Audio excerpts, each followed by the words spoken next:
Awesome. So I wanted to welcome everyone. My name is Rob Koenig. I'm one of the owners here at the Holistic Center for Soulful Living. So thank you. Thank you all for making time to be here with us today and to welcome Karen Garvey to this center. Obviously, no one has any interest in what Karen has to say. In all seriousness, we're so thrilled with the turnout, and I just wanted to say, beyond being an owner at the Holistic Center for Soulful Living, I am a Karen Garvey fan, okay? And I just have to say really briefly, when I stepped onto the road of my own spiritual journey, one of the first things that came across my path was this recommendation to check out Karen Garvey. And I don't know if this relates to any of you, but my first introduction was checking out some things on YouTube, because Karen does appear in a variety of forms on YouTube. And I remember listening to her speak and being really moved and inspired by her message and her clarity. And from there, I took the next step and I got some of her books. And then my wife gifted me an individual private session with Karen. And I wanted to share really briefly, it's something very magical, I believe. So this was about 4 or 5 years ago. This center has been here for about 2.5 years, so we're still pretty new on the scene. And so I don't know if Karen doesn't remember this because she meets with people all over the place, but when I met with Karen, one of the things that she saw for me down my road was the creation of a space like this. And so she had so much clarity for me on this vision that she actually, and I brought it with me. You ready for this? This is a piece of paper that she wrote on during my session. And so Karen actually had a vision of what this space might look like. And she made a very rudimentary drawing. I don't know if you can see it, but do you see that circle with a little circle in the middle? It's like a hub with a spoke, with spokes and a little circle in the middle. Well, she said, I see a space where that little circle in the middle is a gathering space. And around it, so those hubs, she goes, I see offices all around that gathering space. Ladies and gentlemen, you're sitting in this drawing right now. So I just think that is so, I'm so glad that I saved this. And with Karen coming today, I said, I've got to find this, and I did. I found it this morning, and I just wanted to share with you, I am so appreciative for the vision that Karen helped share with me those years ago that did come to fruition. And I'm so appreciative for Karen and for all of you. So I don't want to take any more of your time. You came here to see Karen, so I think we're almost ready for Karen, right? Yeah, thanks. So, thank you, everybody. Exactly the same as well. All right, here you go, ladies and gentlemen. Let's give it up for Karen Garvey. Thank you.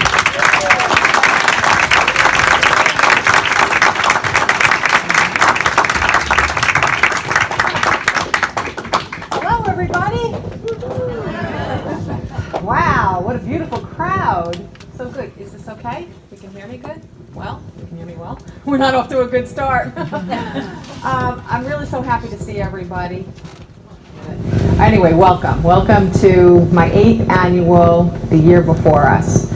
It's been a lot of fun for me to look back on the last, is this my 8th annual or 7th? It's been a lot of fun to look back on all of the years before us and see what the content was, because the most amazing thing is that I don't plan what will happen at each year before us, and I don't have a lot of information in advance of what we'll talk about that upcoming year.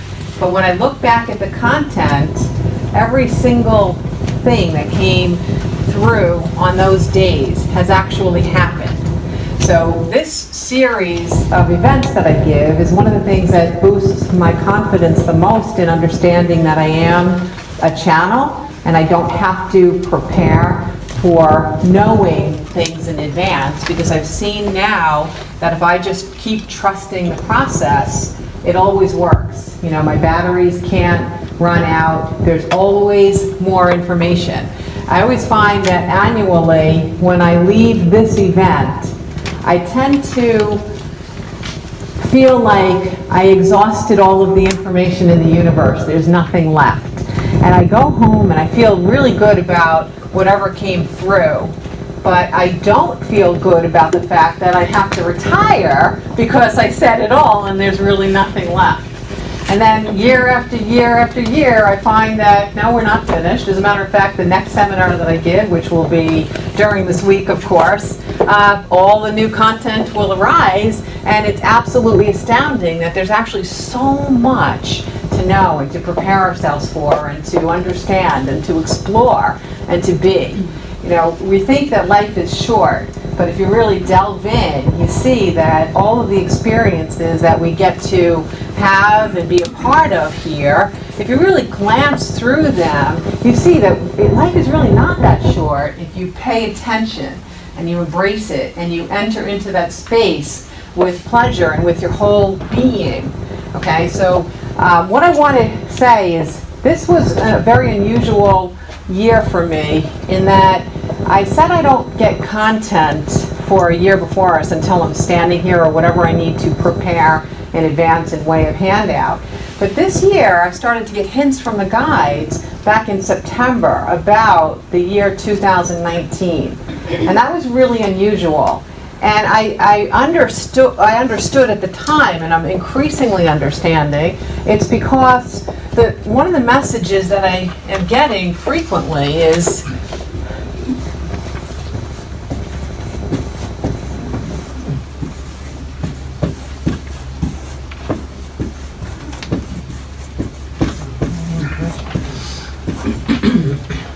one of the things that we've really been doing since 2012, since 2000, 2001, since the 60s, since whenever, is we're preparing for a period on Earth when the good begins to really outshine the negative. And we've been in prep for this. I know if you guys are watching the news, you're not going to have the same version of reality that I have. Because the news is only designed to report that which it is we detest or we reject or makes us unhappy or feel limited. But if you're not one who immerses yourself in watching the news and you really pay attention to what's going on here at Earth, or if the news that you watch is on my Facebook page called Piece It Together, then what you see is that humanity is expanding in its ability to be kind, to be judgment-free, to be accepting. Those small pockets that create a lot of noise, they are shrinking, they are not growing, okay? And when we have periods where things are so polarized on opposite extremes, as appears to be in our country today, the polarization is necessary. It's necessary. So don't see it as us heading in the wrong direction. What the polarization does for us is it allows us to see that which it is we cannot tolerate, to see that which it is we cannot accept, to see how to find that space in our heart and our being that we can feel our own souls shine and sense the shining soul in everybody else. So we need to move so far away from that vibration to want to increasingly move toward that vibration. And the process of enlightenment, these years and decades of getting to the place where we can welcome this in more and encourage it and allow it to flourish, that process is something we've all been learning about or rediscovering. We're not learning, we're rediscovering. We're opening up that which it is we knew before we were born. When we find that core, that seed of truth, that seed of wisdom, when we find that, then we begin to be who we were meant to be, which is souls having a physical experience. Not humans carrying all of the sludge of anything that was presented to us since we were born. And what I was saying about looking at reviewing all the year before us is that we've had already, is that this content has been giving you techniques to get to that soul. And year after year after year, the guides are saying, try this, try this, try this, try this. Here's the value, here's the benefit. Do this, do this, do this, do this. So they gave you basically a textbook on the process of enlightenment. So the point here is, what I heard starting in September, there's no more dress rehearsals. We're done. All that information is there. If you weren't at those events or you haven't read a great book that you feel is coming from a source of love, if you haven't seen a speaker that you feel is connected and can give you wisdom of the universe instead of just a moment of pleasure here, if you haven't done any of that, it doesn't matter because all of that information is there. Find a source that you trust. Find a source that makes you feel better than you did before you found the source, because that's resonating with you. If it makes you feel depleted or angry or separate, it's not the source. If it makes you feel powerful and optimistic and full of possibility, it is the source. So I'm not saying you should have been here for those other 7 years, but you should have been. I'm not saying that. But I am saying that all that information is still there for you. And we're going to review a lot of it just by the nature of what we'll talk about today. So you kind of get a speed course in it. But it's still available even if you had not been able to attain the knowledge, open up the wisdom within you, and integrate it into your being and your lens of perception of how you see the world and yourself. The dress rehearsal is over. We don't have any more time to be complaining. We don't have any more time to say, this is wrong, this is bad, this will never be better, this sucks, I'm fat, you're ugly, you're stupid, you ignored me on Christmas. We're done. We're done. We're done. We know better. We actually know better than all of this. We know better than to stay in a perpetual wheel of misery and negativity, or to encourage other people to do the same. We know better. We know better. You might not know better if you're not in this room, because maybe you haven't been drawn to witness or experience or unlock this knowingness within you. But the fact that you're here today is a testament to the fact that you know more. You know more than most people do. You just do. So if we can't get you guys to say, no more dress rehearsal, I'm going to be what I know I can be, how are we supposed to go out and help others do the same thing? You guys, you're it. Look around. Look who's sitting next to you. You're it. You're it. You're it. You can still grow. You can still feel pain. You can still have challenges. We're not asking for any perfection whatsoever. I'm not perfect. No one on this planet is perfect. No one wants to be perfect because you don't exist. There's no such thing as perfection. But we can say, I know enough to amp up that which it is I will be on this planet. We can say that collectively today, and we can continue to say that. 2020 and on is going to bring in a very, very, very unique energy. And we're heading toward it rapidly. The process of enlightenment for humanity is exponentially increasing. It's accelerating. So how fast new waves of energy come in is going to be mind-blowing. Think about that. I would say let's take a point in our recent history and look what was going on the planet. Like let's take 2000 just to be, arbitrary. In the year 2000, if you were to be able to get your hands on Yellow Pages, how many yoga centers would there be? How many holistic centers would there be? How many places like the Holistic Center for Soulful Living would there be?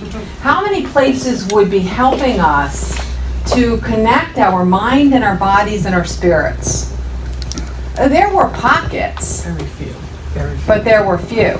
And it wasn't mainstream. You were considered to be woo woo. You're the psychic in the room. Come on up.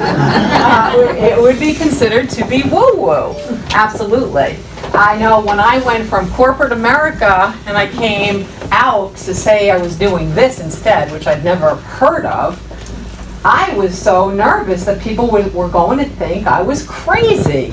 Crazy, because this seemed crazy. Wonderfully crazy, but crazy to me. But that was 10 years ago. Look how far we've gone. This is why we don't let me speak on elevated stages anymore. I have to step back. We've decided that that's not healthy for anybody. It's just not. All right, so there's some things I don't do as well as I used to anymore, but that's okay. I think it's worth it. Okay. So, where was I? Where was I? You picked up my marker. So how far we've come. Yeah, so how far we've come, it's amazing that I can be listened to and not laughed at by a much, much, much, much, much larger percentage of the population today than I could have been 10 years ago. I was really on that edge. I was jumping off cliffs that other people were like, whoa, wait, stop, it was good, but I don't know, I don't think I understand, or you're going too fast, or I just don't get it. They could feel that there was something there, but many, many, many more people just couldn't understand some of these concepts yet. So we have changed so much. Humanity has already changed so much. Things that I was talking about that were novel back in the late 2000s, they're now mainstream, so much so that you hear people talking about it all the time. If you were to actually watch a few advertisements, which I actually do sometimes only during football, and I only watch football if my family needs me to be there for the benefit of the team that they're rooting for, okay? That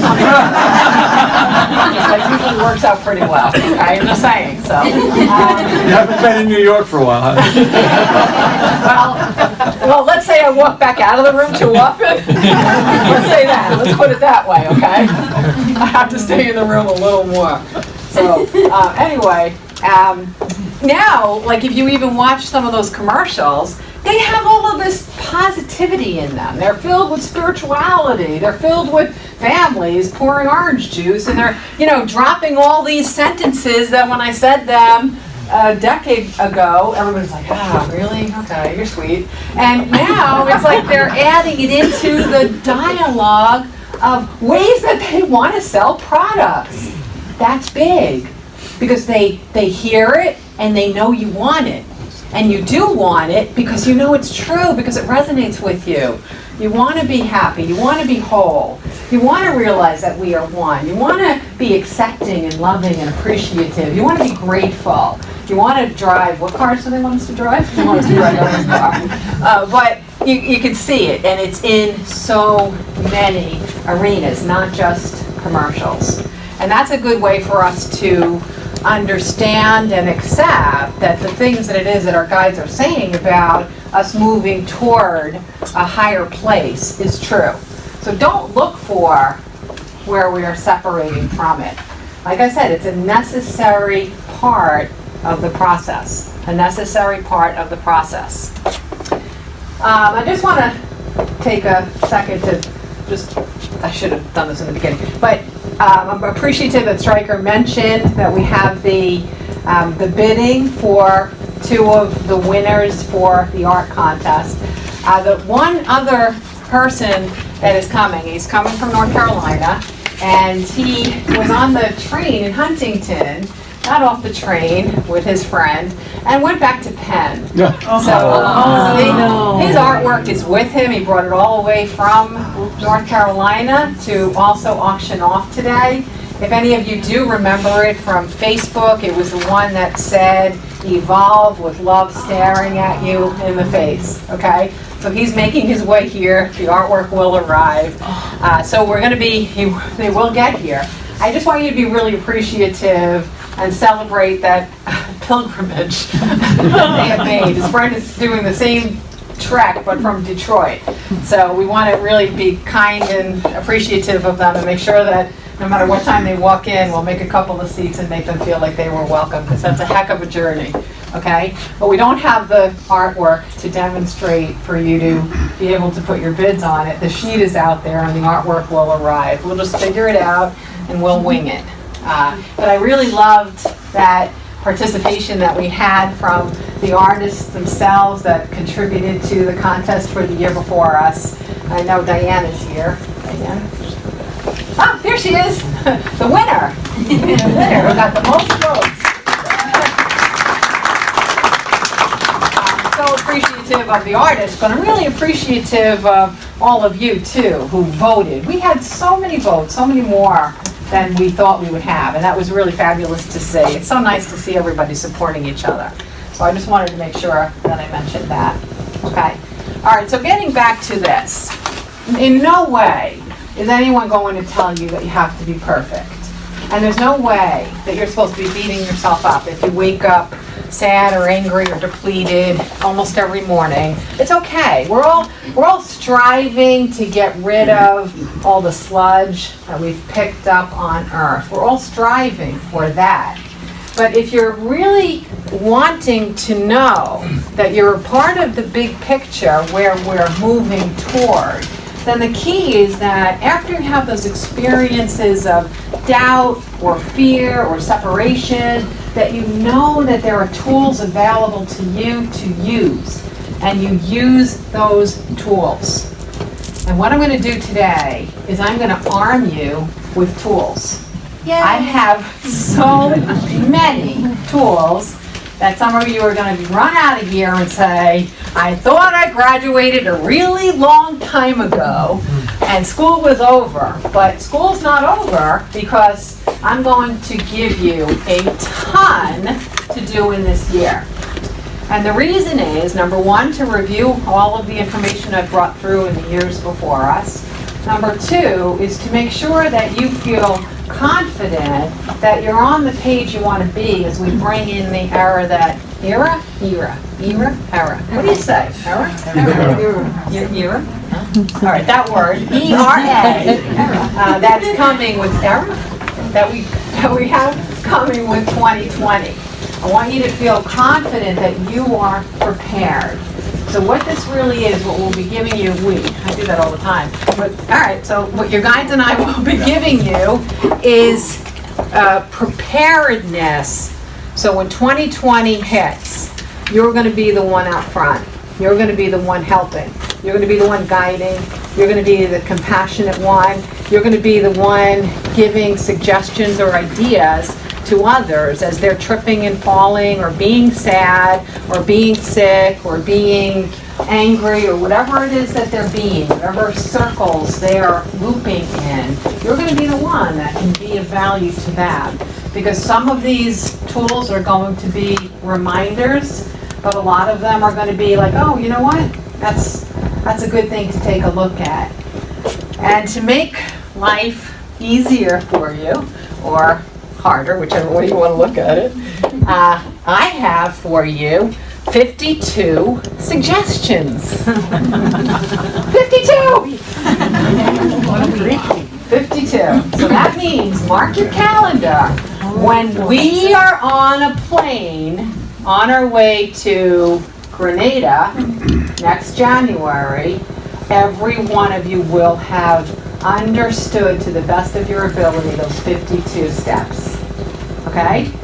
I think I have this idea that somehow, some way, we're going to have a plane that's taking us down there. How does that sound? Like a luxury plane. But if not, each of us, go Newark, go Kennedy, oh here, oh there, wherever we're coming from, you're going to have that list of 52 with you.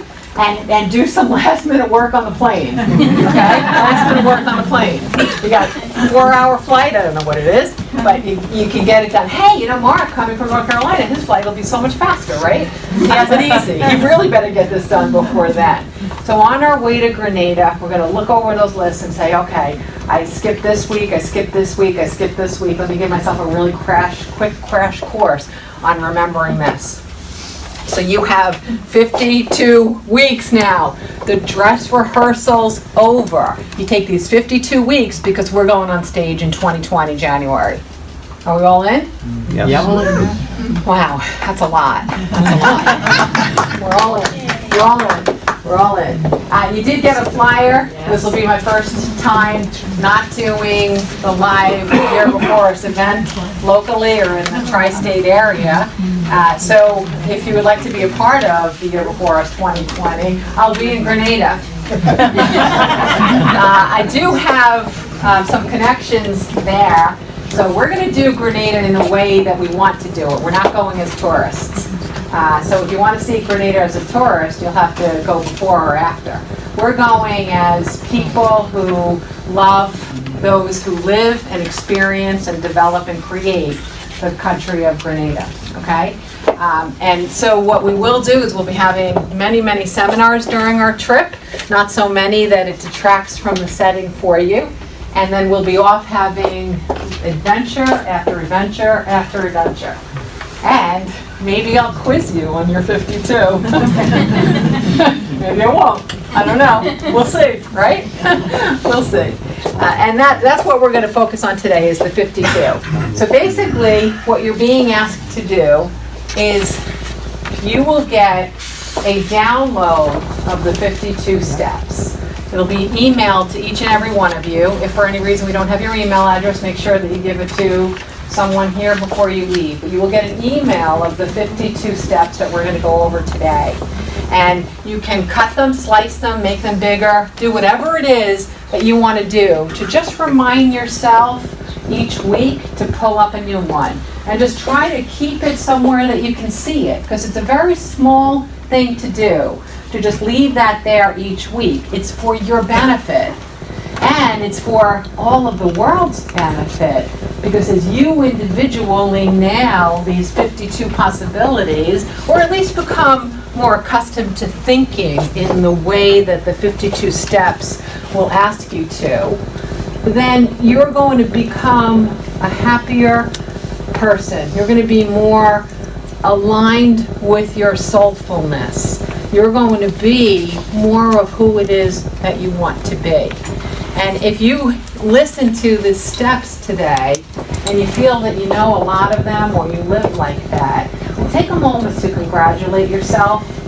Part of growing and part of becoming more of the soul that you were meant to be is to not judge yourself. Don't be self-critical. You can say, oh, that's so cool, I didn't know that, or I thought I knew it, but let me amp it up again. There's ways of telling you yourself that maybe I could pay a little bit more attention here with saying something like, I knew that and I never do it, I can't believe it, I'm so far behind, or, don't beat yourself up. Don't beat yourself up. It's about finding reasons and ways, always, to congratulate yourself, to say you did a good job, to say that you're important and that you're wonderful, and that you're wonderful exactly where you are. Wherever you're going tomorrow, great. But where you are today is wonderful. You are enough. You are fully 100% enough. Okay? All right, so I could probably talk on and on and on now for days. I could probably talk on and on until the year before was 2020. Now, the one thing that I did get from your guides was the 52 steps, because that would be hard for me to channel here in front of you. But before I get to the 52 steps, does everybody know something that I do always get for the year before us each year? What do I get? The word. The word. The word. The word. Would you guys like to know the word, or should I wait? Or you want to hear it now? There's one person in the room other than me that knows the word. Yay! Oh, I told you both? I told you both. Oh, yes, of course, I told both of you. Okay. Samantha, Leah, and Darian will know. They've known the word for, I gave them a little more time than I usually give to our musicians because pressure. But they're the only two people on this planet that know the word. So do I leave it to you to tell, or do I tell it? Can you tell? You can tell it in the song. You can tell them the song. Sing it, yeah. You think they'll figure it out? Yeah. Should we do that? Yeah. Tell them the song? Maybe. I don't know. It's an interesting word. Yeah. It is an interesting word. And I have to tell you, it surprised me. When I first got it, I'm like, is that, yeah. It's like, I had to contemplate it, right? Did you guys do the same Yes. thing? And then I sat with it, and then I started to get messages about it, and I'm like, that is a great word. That is a great word. I would not have chosen it. I don't think anyone in this room would have chosen it. But it is a very, very meaningful word when you really start to contemplate it. Yeah. Huh? All right, so we'll just wait on that one. Oh, you know what? Maybe we should give that word next year in Grenada. No. All right, so we'll wait on that a little bit longer, the word of the day, the word of the year. I do want to start digging into our 52 steps. How does that sound? Okay, we got a lot ahead of us. And like I said, I was fortunate enough to get the 52 steps. Huh? Here's how easy we're going to make this for you. They're listed in alphabetical order. So you will have 52 alphabetized ways to approach your discovery for the week. Okay, I'll let you get a quick glance. Don't read it. See. A through Z. My intention is to go in order, but I don't really know what will happen. We'll see. We'll see what happens. The interesting thing about the tools that they gave me for you is that some of them are very, very lighthearted, and some of them are incredibly dense. So I really don't know how much time it's going to take us to get through here, but I can tell you that each one is meaningful. Each one is purposeful, and there's no real superfluous throwaway one. So somehow it does feel like this might be our personal ABCs on the path of enlightenment. Not exactly always how to get there, but at least how to set the intention. Okay? We're good? All right, I want Are you to, streaming this, or is it gonna, it's being recorded. so we'll get also a video? Yes. I don't know. You don't know. Do they, I don't know. Oh, you'll get an email. Yes. Yes. Yes, it's being recorded. I need a sip of water, which is the one thing I usually give up for 3 hours, so today I'm going to try to remember. You guys all have to watch me. I really don't stare you down when you take a sip of water. You know, wouldn't that be like the best trigger for me to like, you know, spill the water all over me? The way this is set up is that we're going to, did I do that? I did that, right? It's been doing that? Oh, really? I'm not sure we need it. Oh, should we turn it off? I mean, I'm in the front, so I don't want to speak for people in the back, but I think we All right, can let's hear you try it. without it. I didn't hear it until a second. All right, is it off? Yeah? Okay, can you hear me in the back? Yes, I can. Randy? You're good. If Randy's good, we're all good. Huh? And Randy, if at any moment you can't hear me, raise your hand wildly so that I know, okay? Make a spectacle of yourself so I can take water and everyone can be looking at you. All right, so what we're going to be doing...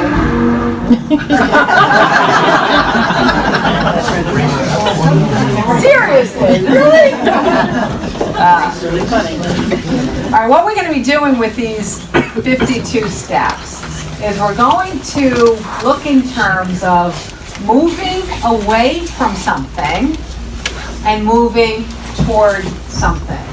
Okay, so the whole premise is what do we want to move away from and what do we want to move toward?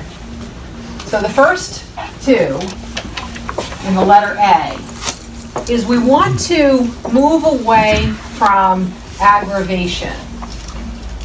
And I don't mean that in terms of eliminate everything aggravating in your life. But we want to move away from aggravation and we want to move towards acceptance.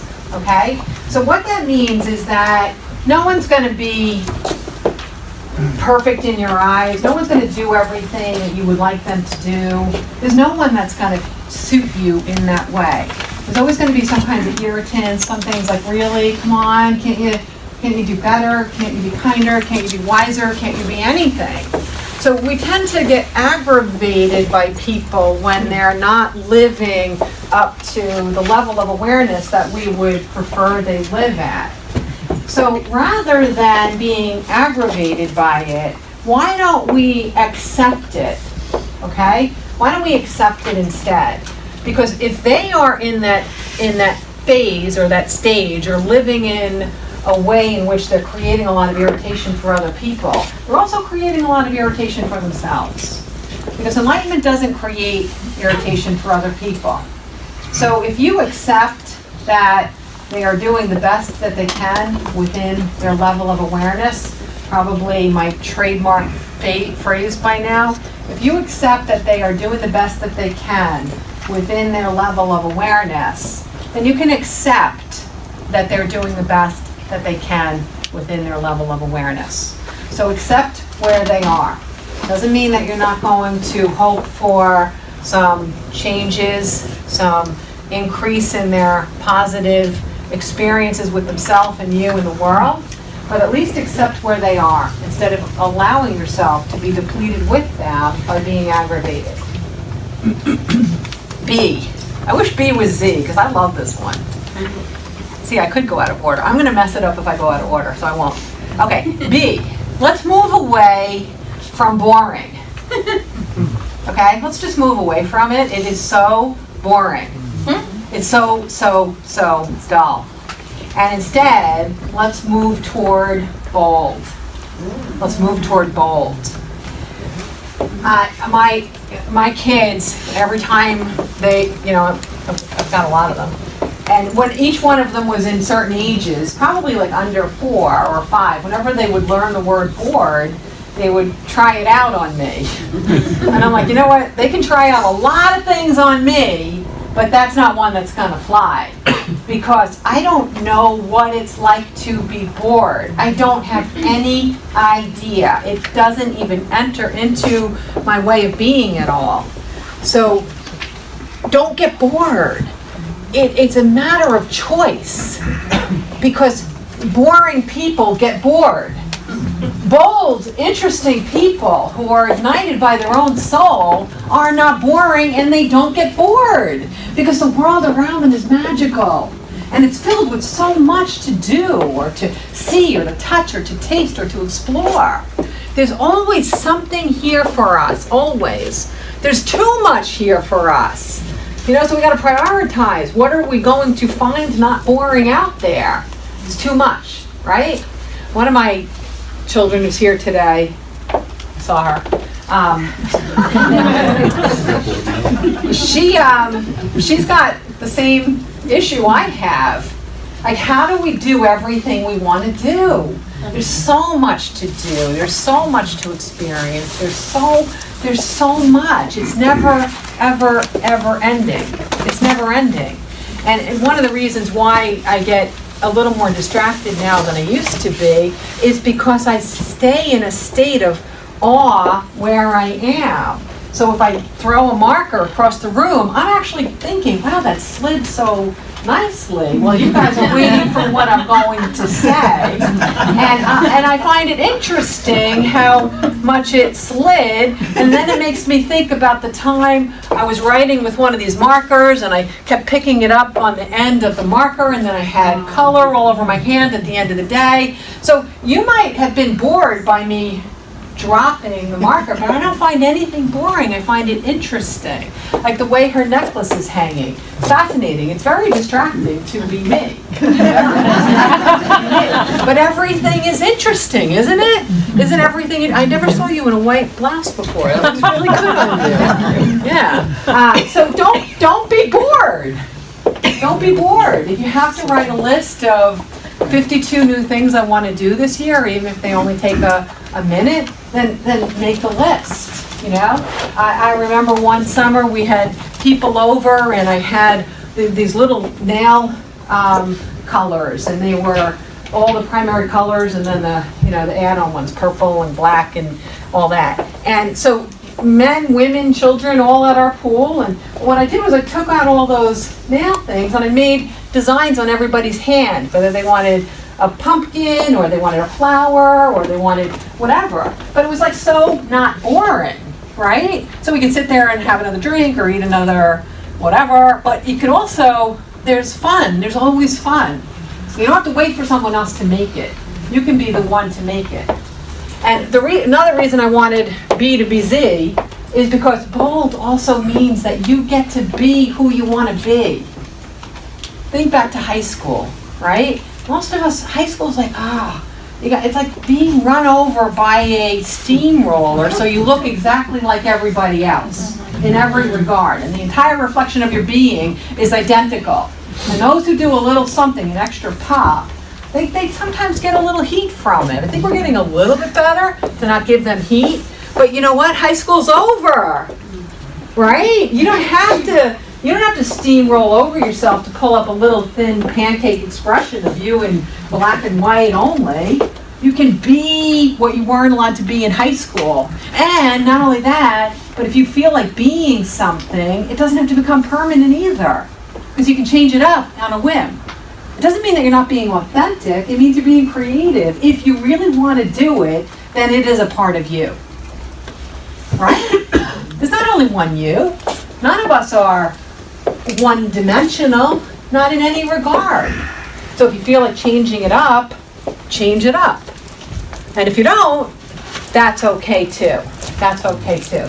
If today had been a longer seminar, because I like 6-hour seminars, I was going to have costume changes. But I can't do it because I don't have enough time, because you can see I talk a lot. Okay. C. To see or not to see? Okay. I'm going to give you 2 versions of the C words because there's a little different way of seeing each of them. The first one, we want to move away from conflict. Move away from conflict. And the other slant on that is move away from being conflictive. Okay? So you want to move away from conflict, and you want to move away from the one putting the spark of conflict in things. And does that mean that we're not supposed to debate? We're not supposed to have really healthy conversations about some of the things that are not meaningful to us? Yeah, we can have meaningful conversations about differences. But conflict means that there are 2 camps with no real agreement of how to find the place in the middle of those 2 camps. Okay? But to enter into something and understand that we have differences and that we want to understand each other, you don't come into that conversation in a conflictive way. You're not a spark of disagreement. You're not contentious, another C word. So in contrast, we're going to move away from being riddled in conflict, and we're going to move toward constructing, being constructive. So being constructive means that even when there are differences of opinion, even when there are separations of where we want to go in anything, at work, at home, anywhere, even when there are separations, we can build something that helps everybody to feel included, that helps everybody to feel like they are heard, to help everybody feel like they have a voice.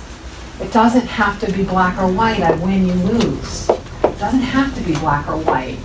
It can be that we can construct something that allows us to all win. So move toward being constructive and away from conflictive. That's C. Well, it is a little warm in here. Is Rob here? Rob was going to help me out with that. I can see people are warm. Is Rob here? You want me to open the window? Yeah, again, about my pay grade. You would be able to figure out how to do that? I can open the window, it's too hot in here, people are gonna like open I know. I'm Gina, by the way. Oh, hi, Gina. Nice to meet you. I said to say, come say hello. That's a great way to come say hello. Say hello, Gina. I did. Hi, Gina. Hi, guys. Thank you, Gina. Okay, D. We're up to D. What week are we on? Are we in March now, or are we still in February? We're still in February, right? So this is going to be your February.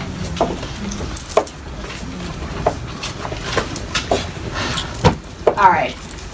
One of the things that makes it really hard for us to be who we're meant to be or who we truly are is because we are afraid to try things and explore things. We're afraid to have courage to express ourselves in the way that really, really ignites us, the things that we're passionate about. So I'm going to ask you to move away from being doubtful and move toward being determined. And it's interesting, if you contemplate that, it's actually quite simple. Move away from being doubtful and move toward being determined. Okay. I think you can imagine I worked in corporate America, I was making a good living, I was working in the defense industry, as a matter of fact, which is a little anti-intuitive, but who knew? And imagine moving away from that and doing what I do now, which really I hadn't come across anybody that was doing it. Channeling non-physical souls, that's weird, right? Did I have years to live in doubt? Well, what good would it do anybody? What good would it do? What good would it do if I were still sitting at home channeling books that were in my computer and nowhere else? Would it do anybody any good? Would it? It took a lot of courage. I am telling you, it took a lot of courage. But I was determined because I was passionate about that which it is I was receiving. Passion is the key to determination. It doesn't matter whether or not you're passionate about only your end goal or the process or what it is you're sharing or delivering or doing. It doesn't matter where the passion comes from. It doesn't necessarily have to be the end result. It doesn't have to be about becoming famous. It doesn't have to be about becoming the only expert. It doesn't even have to be about becoming crazy wealthy. If those are the things that make you feel very, very passionate, it's nice to have a vision toward that goal, as long as you stay connected to the excitement of that which it is you can deliver and create on the way to those other goals. Because passion is the thing that will keep you determined. When you do something a little different, you're going to find a lot of naysayers. You're going to find a lot of people that would prefer you staying in a rut of predictability, because they feel more comfortable when you are in a rut of predictability. That makes them not have to look in the mirror and say, how can she do this, or how can he do this, while I'm not doing the things that make me feel excited. And maybe I'm sounding like I'm talking about, because I deliver this as my career, it's not just about career, it's about anything. You know, I saw this morning a photo of someone that had a room lined with skinny little shelves all across the room. And on all of those shelves were hundreds of Lionel trains. And I just thought, how exciting is that? It's a passion. Do they have to get everyone on board? How much money did you spend? How did you give up a whole room to that? Isn't that a waste? Aren't you wasting your time? You could be making more money and saving more money if you didn't do this. Do they have to explain this to other people? Or can they just give themselves permission to enjoy that collection? Because it makes them happy and they're passionate about it. No explanation needed. You don't need people's approval to do that which it is you're excited about. You're excited about something, then do it. And be determined to stick with it if you are really, really excited and passionate about it. Are there other things that I've done in my life that I started and I didn't finish? Yeah, we all do that. But that doesn't mean that I was not determined. It meant that I was also wise enough to see the bends in the road. And that I didn't have to rely on my end goal as being the only outcome possible. That when the universe is trying to communicate with us, sometimes they have to do it by putting some kind of roadblock in the way if they can see a new path that might be similar and might be a little different, but a new path is illuminating by us simply not being able to go straight anymore. And then you look and you say, well, am I a failure? Is this futile? Should I give up? The answer is no. Even if you don't understand the path in that second, you stay determined because you have a passion that is burning inside of you. And you say, thank you, universe, for guiding me toward not spending excessive energy and time and resources in a path that's not going to bring me to be witness to the expression of my passion. Thank you for finding another way. I may not understand it at this second, but I'm so appreciative of your partnership in helping me to have some shortcuts. I love that one. Okay. Oh, this one. They're all good. Okay, so E, we're on E. What week are we on? Anyone know? March? Mid-March? First week? Okay.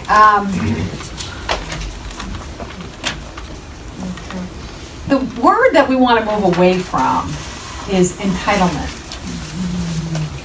And what I mean about entitlement is you expect someone else to do what you could do, that you're not, you know what, I always think of it as a little lazy. Are you lazy? Right? Besides you? You nodded. You nodded. Are you lazy? Are you lazy? Are you going to let other people do for you that which it is you can do for yourself? No, absolutely not. Absolutely not. One of the things that I love about the direction we're going with increasing acceptance of every color, shape, and size of all humans across the globe, and we'll get there. We got a long way to go, yes, but we are getting there. One of the things I like about it is that where we are ultimately heading, and I don't know the year we'll be there yet, but when I get it, I'll tell you.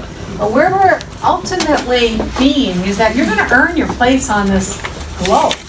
There's nothing going to be handed to you because you're a certain religion or color or sexuality or a certain amount of education or the car you drive or where you live.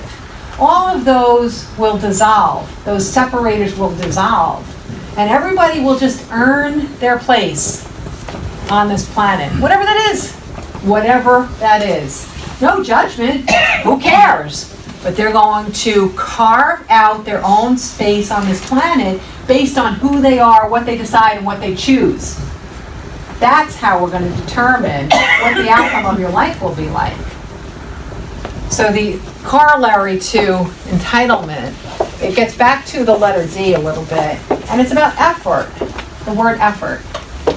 You know, I know when information came out about the law of attraction, there was this whole big thing of people having vision board parties and, you know, putting their mind toward focusing on how they want to live. They get the yacht on the image and they get the this and the that. And then they celebrate and they dance and they go, oh, I'm so good. Come look at my vision board, everybody. And then they would do nothing. Okay, why is the law of attraction not working for me? I don't understand it. I've been looking at this every day, 3 times a day, and I really, really love it. I feel it. I want it. Because you're sitting there looking at your vision board. Get up. Call somebody. Go to school. Write a book. Fly a kite. Put some effort into it. If you really want that, you gotta put in some effort. Put in some effort. That's effort. There's the effort. Okay, everybody look at Randy because I'm gonna drink water.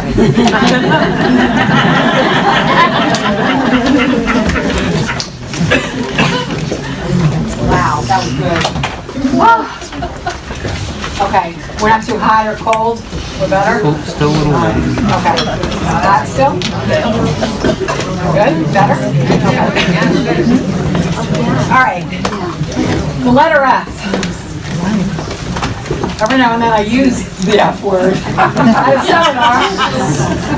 But it just is the right word at that moment. And later on I'm like, who said that? But I'm not going to use the word today. I'm going to use 2 different words. I think maybe the alphabet is really top heavy because I can't imagine there being anything after these first 7 or so letters because this is also one of my favorites. This is, all right, let's say for now, this is my favorite one. That's her favorite. I love you. Okay, so this is my favorite one. And if you ever hear me speak, or I do a session with you, or you read a book of mine, or you watch my posts, you hear this from me constantly anyway. That's how you know how important it is to me. Move away from fear. Move away from fear. Move away from fear. Move away from fear. Move away from fear. Move away from fear. We are the creators of our reality. We project our energy into our experience. We receive back that which it is we project. If you're receiving a lot of shit back of things you should be afraid of, that means you're putting a lot of fear out there into the universe. What you focus on will expand. Move away from fear. Move away from fear. We were born to be healthy. We were born to be prosperous. We were born to be happy. We were born to be fulfilled. A lot of people got a hold of you since you were born and told you that that was not true. They were wrong. Stop being afraid. Stop being afraid. Here's a funny example. So I'm learning to, it sounds like it's going to be a big deal, right? No, I'm not really jumping out of planes or anything. So okay. So I'm learning how to be on a scooter and make the scooter go forward without breaking a leg, right?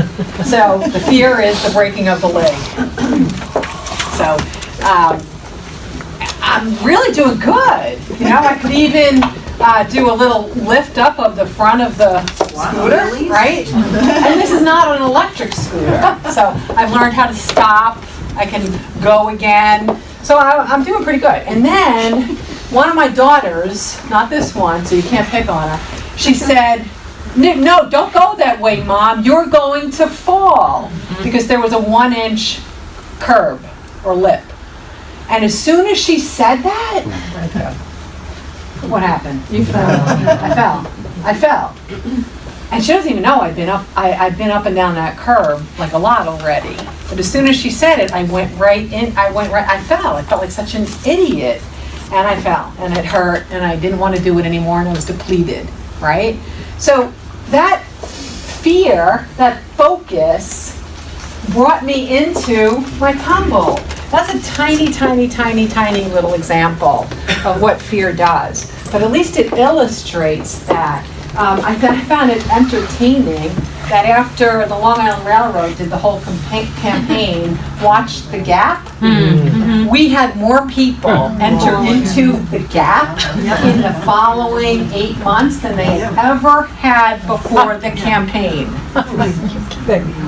You want to be afraid? You're jumping into the gaps.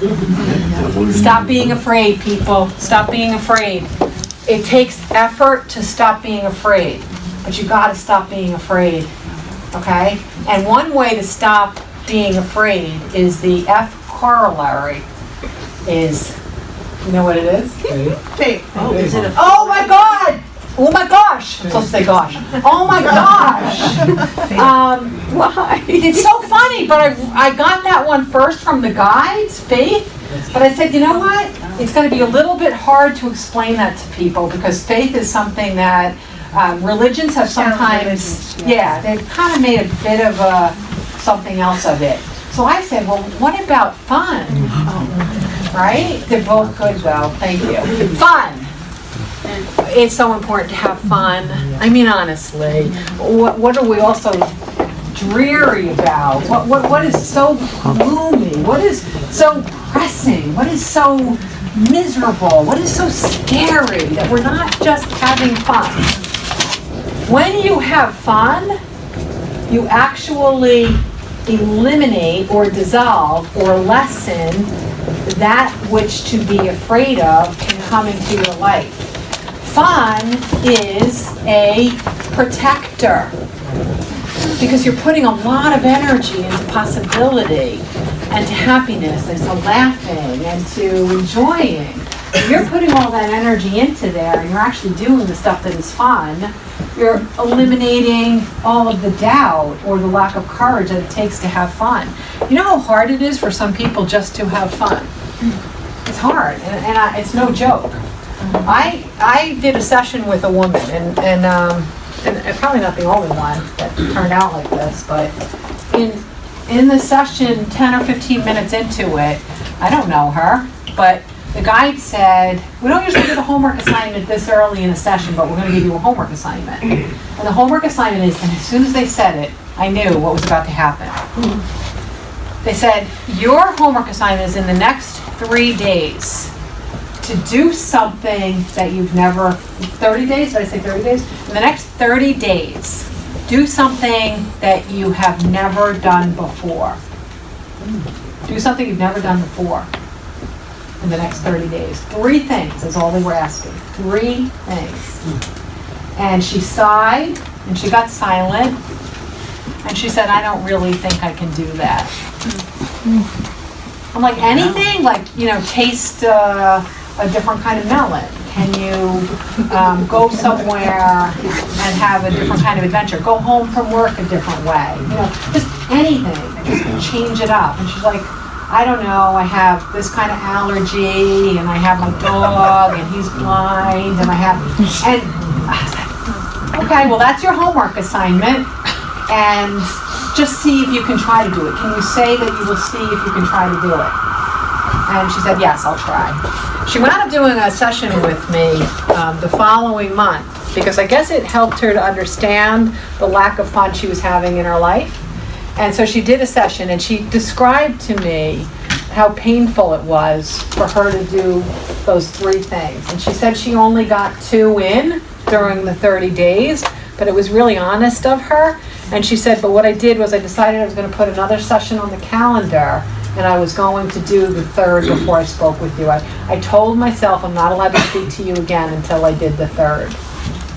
So it's not easy for us to have fun, because you are told that there's something more important that you should be doing, right? Last year's word was recreate or recreate, and yet we're still having a hard time recreating that which is not serving us, and recreating and enjoying the pleasures of actually being here. Having fun doesn't mean that you give up all responsibility, but we are hyper responsible. Our to-do lists and the places that we put our focus and how we're wasting time on social media, we're not having fun. We're not having fun. We're not having enough fun.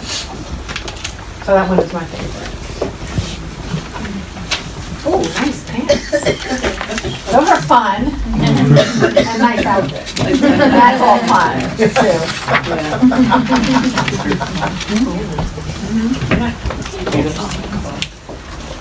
Okay, G. It just keeps getting better, I'm telling you. Stick with me. G. G is a funny one, because we're going to talk about move away from and toward, and then we're going to reverse it. So you're going to move toward both and move away from both. Interesting. Okay. Move away from getting. Don't live as only a taker. Move away from getting. Move toward giving, because giving feels really wonderful. Giving makes you feel better oftentimes than the receiver does. I bet you if you think back toward the holiday gifts of December, you probably can remember more of the things that you gave people than that which it is you received. Because giving really does feel good. It feels nice. If you're doing it with love and joy, it feels good. The challenge is that when we get to certain phases of enlightenment, we sometimes give too much and we don't get it. So the key here with the G's is to, you are the only one to know the balance that's going to be the most rewarding and beneficial for you. But the key is to balance getting and giving. Okay? I gave a seminar in November, and someone at the seminar who tried to make it today, but she couldn't make it, she said something that I found fascinating, and she said, everyone in the room has a talent that no one else in the room has. And it's true, right? We don't necessarily think about it that way. And it doesn't have to be something like a musical instrument or anything. It could just be a little something, the way you look at something, or the way you talk to people, or the way you see things, or the way you interact with children, or art, or whatever. And if you think in terms of you have something that's unique to you, you have a special skill set that wasn't gifted to you, but you developed, even if it is kindness, make that the thing that you give, because whatever it is, we could use more of it. Whatever your special uniqueness about you is, give a lot more of it. But you don't have to give and give and give to the point that someone else feels entitled. You have strong shoulders, but don't the people around you have strong shoulders? So why should you be shouldering all of their responsibility? We each got the same set. And the more someone tells you that you have to do something for them, the more they're going to become dependent on you doing it for them. Trust me, when you cut off that source, they're going to find another way to get it done. When you cut off that source of entitlement. So the giving and the getting is balanced. But I also have people who can't receive. They're so used to giving. They're so used to being the one that's responsible for everybody else's happiness. So they have a hard time getting. They have a hard time taking back. I know it's amazing, but I actually did a session with a woman who had the same 30-day assignment. She was told to ask 3 people for a favor in 30 days. And she's like, I'll try, it sounds horrible, but I'll figure it out, I'll get it done. And then I said, with no reciprocity. She's like, I'm out. I'm out. I cannot receive something without giving something back. Well, can you? Can you receive something without giving something back that you think is energetically of value to that person and as significant as that which it is you are receiving? If you can, good, you're in balance. But it is an interesting thing to think about, getting and giving. Getting and giving, getting and giving. And it's a long topic, it's a lifetime topic. It's not something that you're going to be able to nail in just that 30 days. But in that 7 days, there's 7 days for each of these, right? I didn't mean to make this a 52-year. But in that 7 days, you can do it. You can do it. You can concentrate on it. By concentrating on any of these techniques for 7 days, you can hopefully break the habit of them not being harmonious in your life. And you can shift the lens of how you perceive everything around you ever so slightly to help you bring more of that which it is you want into your life. Okay? We're going to, yes. Putting this on a vision board and looking at it isn't going to help. If you have a party and we all get to look at them and bring our own and put a plan together of action, how we're going to be support buddies to each other, maybe. That's very good. Where's Stryker? Yeah, you're stuck in the corner. Yeah. We're going to take a little bit of break, and as you can see, we have a lot of letters to go. And I will say that some of the energetic messages that are in some of the other letters, somehow we've kind of started to speak about them, so don't panic. I know we have a lot of letters to go. Some of them will go a little bit more quickly because we're not laying the groundwork as much for concept. Oh, before you leave, I'm sorry. Just one second, please. Stryker's you're gonna talk about a couple of things, right? Yeah. I'll take a break in 1 second, take about a 15-minute break. Got a lot to get through today. One of our guests today, Jennifer, I'm gonna butcher your last name, so say it again? Yeah, Lejotis. Lejotis. Asked you just to have her speak for just 2 minutes, and then we'll all take a break. So thank you. This is Jen. Come on up. Boy, let her out. She may know.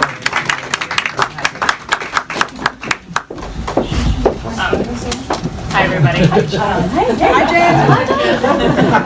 Hi, my married last name is so funny. It's Lejotis. My maiden name was Bigham, spelled Big Ham, which I kind of feel like fits me better. Anyway, so thank you, Stryker, for letting me come up and talk. I wanted to talk to you guys about Happy at 90. You all got a flyer.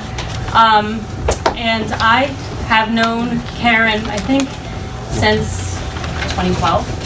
And like most of us in the room, I started my journey towards intuition really young, like between the ages of 4 and 5. And as I got older, I found that I was constantly searching for something to help me live from the inside. You know, we all read about all these things. You know, you're supposed to live from the inside. You're supposed to be the person you're meant to be from your soul. But I was never really able to find that in all the studies that I did throughout the years that I worked on my intuition. And I even had a radio show called Spiritual Happy Hour where I would bring people on, Karen being one of them, and interview them on how to live life through your intuition. And despite that, I used to live always from accomplishment to accomplishment to accomplishment, and that was how I got my happiness. And I had my kids. And I kind of got really mad because I could watch my kids be living life from the inside out. And I was like, I don't get it. If I started from where they were, but I'm in my 30s and I'm still doing accomplishment equals my happiness. I got Karen's books and I devoured them.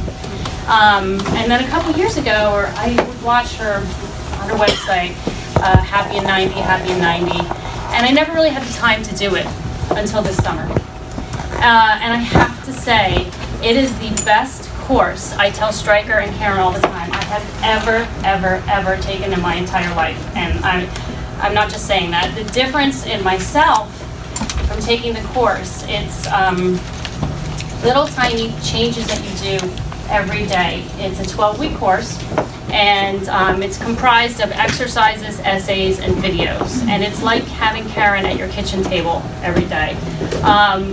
As I dove into the course and as I integrated the course into the exercises into my life, I really feel like my whole soul, the essence or the soul song or the person that I was meant to be, came out on the other side. I'm more at peace, and I'm just really happy. I feel like I'm living my life now, like my kids who are now 12 and 10. Like I really feel that way. And what's funny is I was sitting there thinking, what am I going to do next? Like I finished Happy in 90. And the difference, I think, with Karen's program is she gives you the tools that so many other books and things don't give you. Like I was the people doing the vision boards, standing there going, well, I don't know what to do next. And vision boards and all the seminars and things that I used to take would only get me so far because I only had 4 or 5 or 12 tools.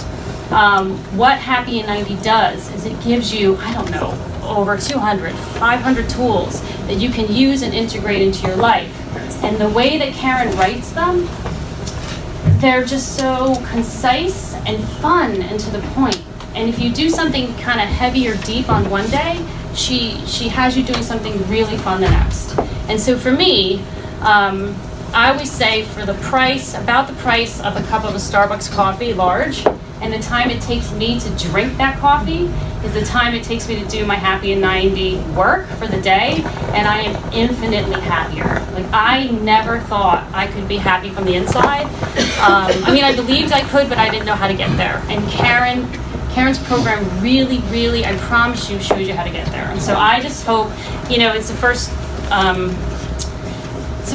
month of the year.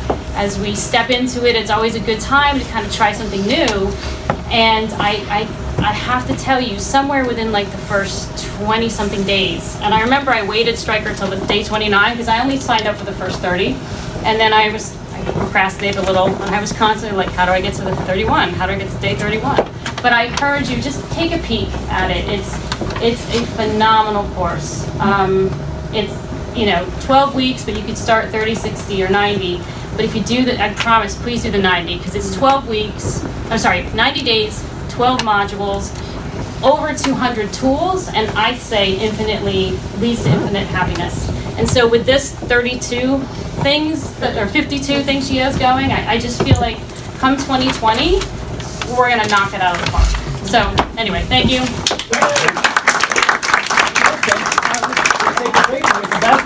Samantha Lee and Darren will perform the song of the day. Thanks, guys. Okay. Welcome back, everybody. The moment that you have been waiting for a whole year. Okay, so I'm going to tell you the words because I think you'll be able to enjoy their song much more if you know the word in advance. But I am going to preface it with a little bit of, well, you know what? I'm not going to preface it. I'm just going to give you the word and we're going to hear their song. And I want to really thank very, very much my very good friends, Marion Sachs and Samantha Leah. And they came from New Jersey to be with us. I get to see them often when I'm there on business. I absolutely adore them. They're phenomenal people. And so I have not heard the song. All I did was give them the word, and they created whatever they create, and they will be debuting it today. We're going to do our best to make it available by MP3 for purchase afterward. But today our only job is to just sit and enjoy and listen. The word of the year is soft. Soft. I told you. He kept saying, I think I got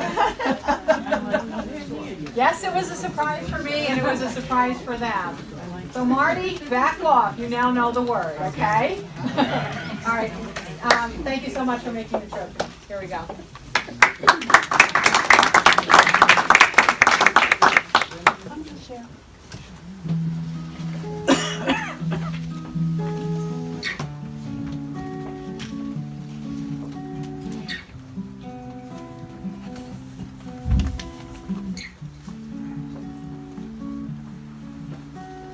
Soft like a bird in the palm of my hand. Soft like my feet in the warmth of the sand. Soft like the waves crashing onto my skin. Softly beginning again.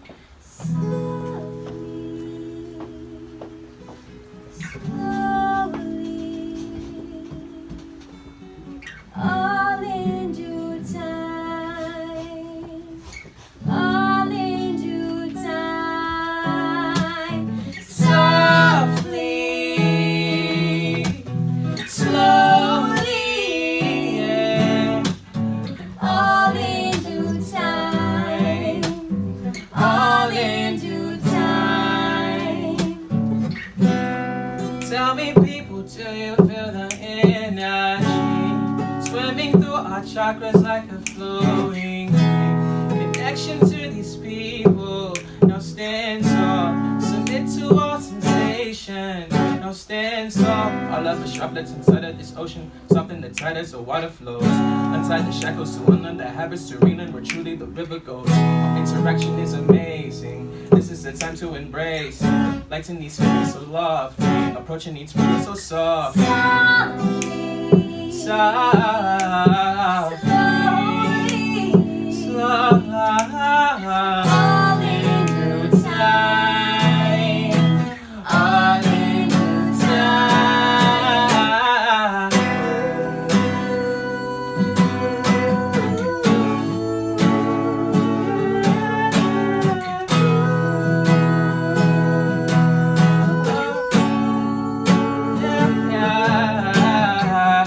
Take pride in confidence.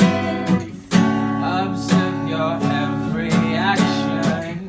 Rejoice in happiness. Softly beginning again. Oh, take pride in the bliss. Live life with satisfaction. Rejoice in everything. Softly beginning again. Softly, slowly, all in due time. All in due time. Softly, So softly. yeah, slowly,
I know I should probably compliment them, but right now I'm going to start out with like, who's the intuitive in the room? With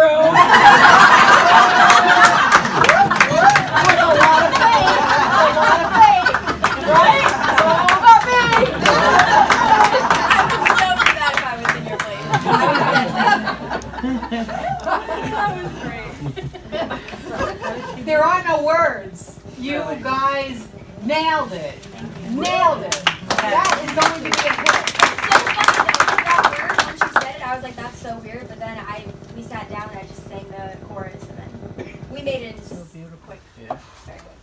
Thank you. Thank you. practice it somewhere?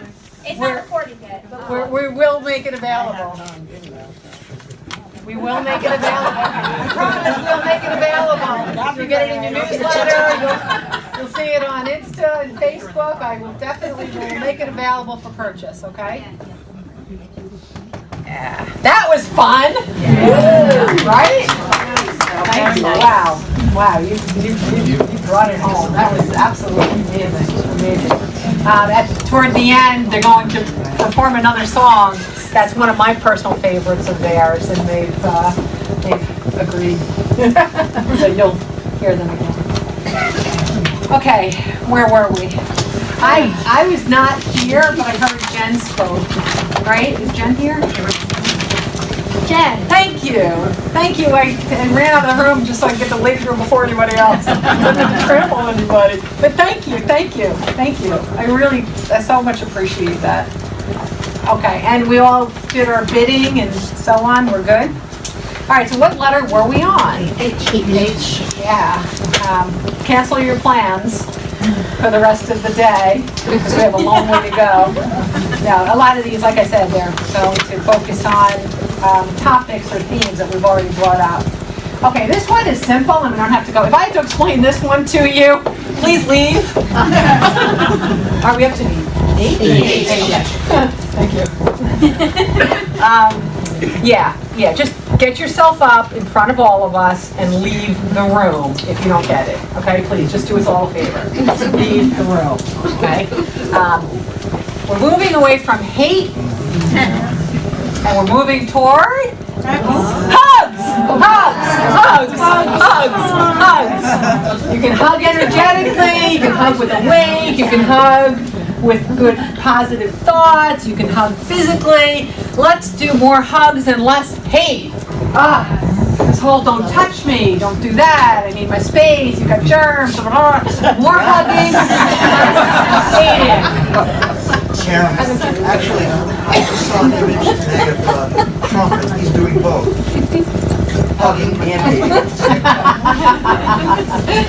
Okay, so we blew through H, and no one's leaving the room.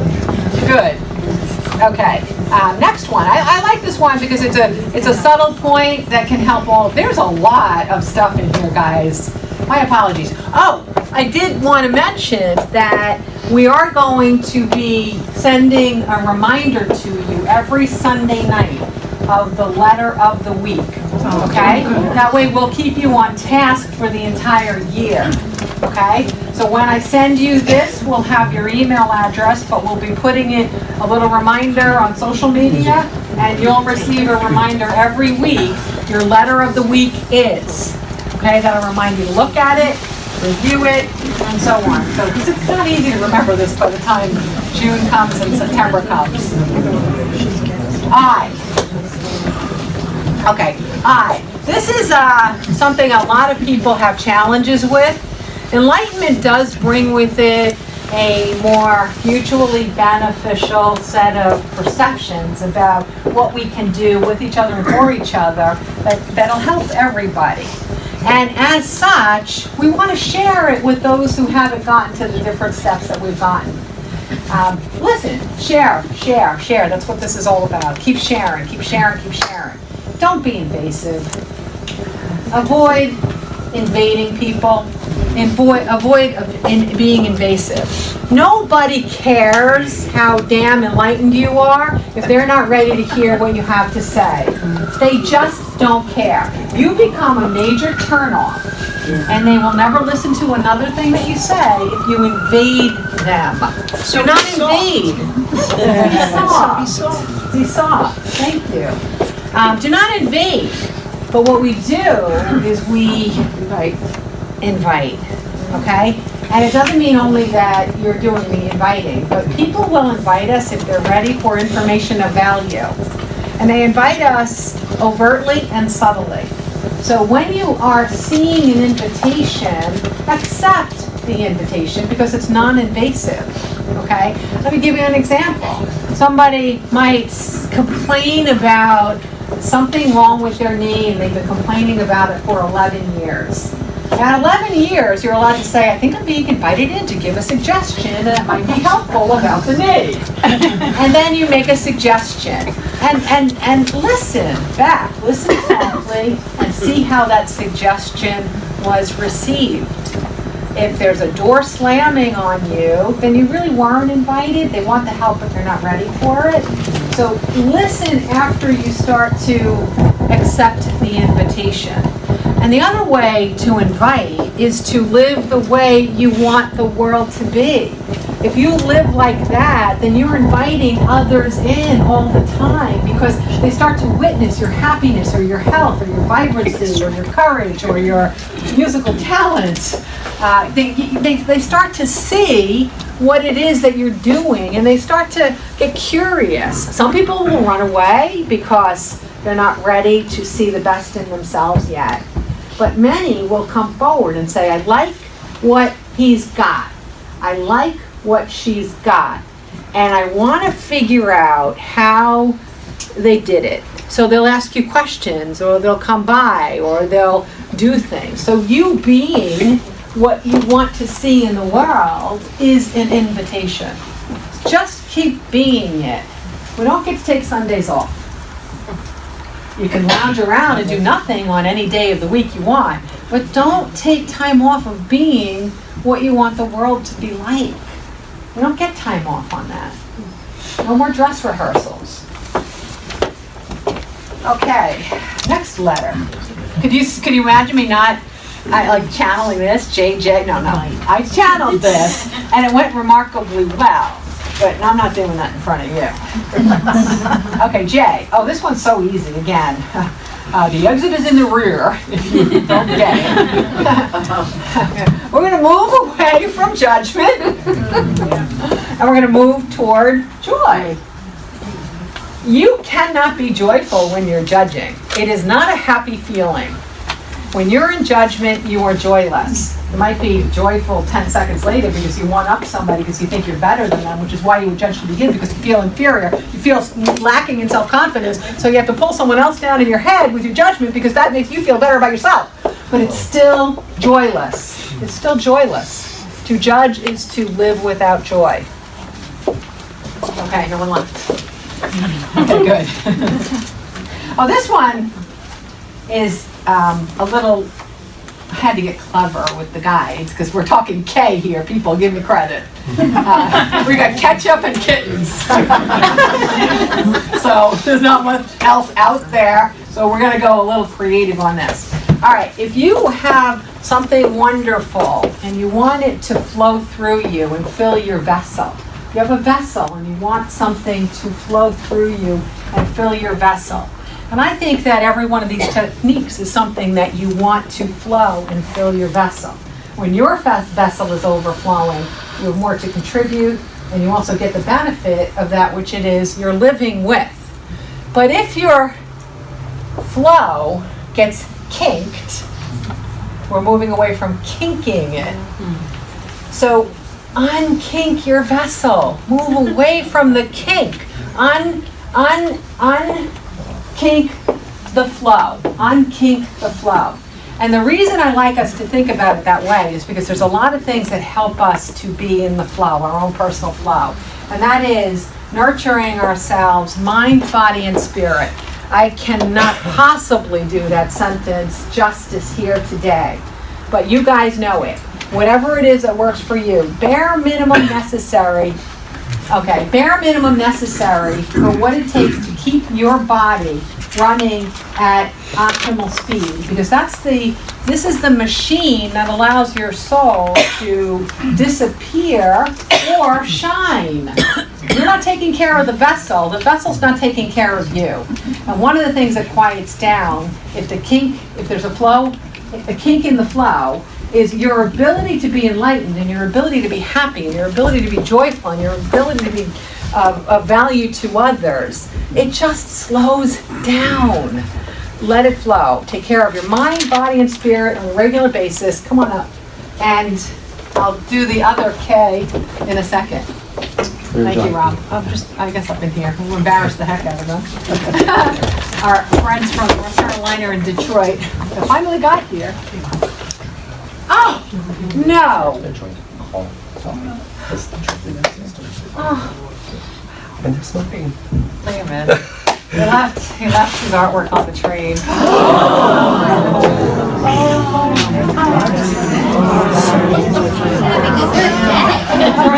No judgment on What was that movie? Train, plane, What a terrible day. Oh my goodness. Talk about a bad awful day. Wow. I think when they walk in, we're just going to give them a nice applause. We're going to give them hugs. Oh my goodness. No, I cannot believe it. But why did this happen, Karen? Well, I'll have a conversation with them for their benefit, but I mean, we have to have so much appreciation for them coming, okay? And I will make sure that I get an image to everyone, so if you do want to I'll get images to you before you leave today, so if you do want to bid on it, we'll still make the exchange to the highest bidder of his artwork, okay? It might not go the way we wanted it to today, but we still will make sure that it happens. I thought he was, okay, we're still on K. Another signature word that I use, like I have that phrase that I use all the time, but those who know me know that I say know. I take the word K-N-O-W and I make it a hard K, so you can see the difference between knowing and knowing. Knowing is that thing that no one can disprove. It's your own source to universal wisdom that you have within you. Just because I'm a channel here doesn't mean that I'm the only one that can do this. You can know stuff. And you can know when you're kinked, right?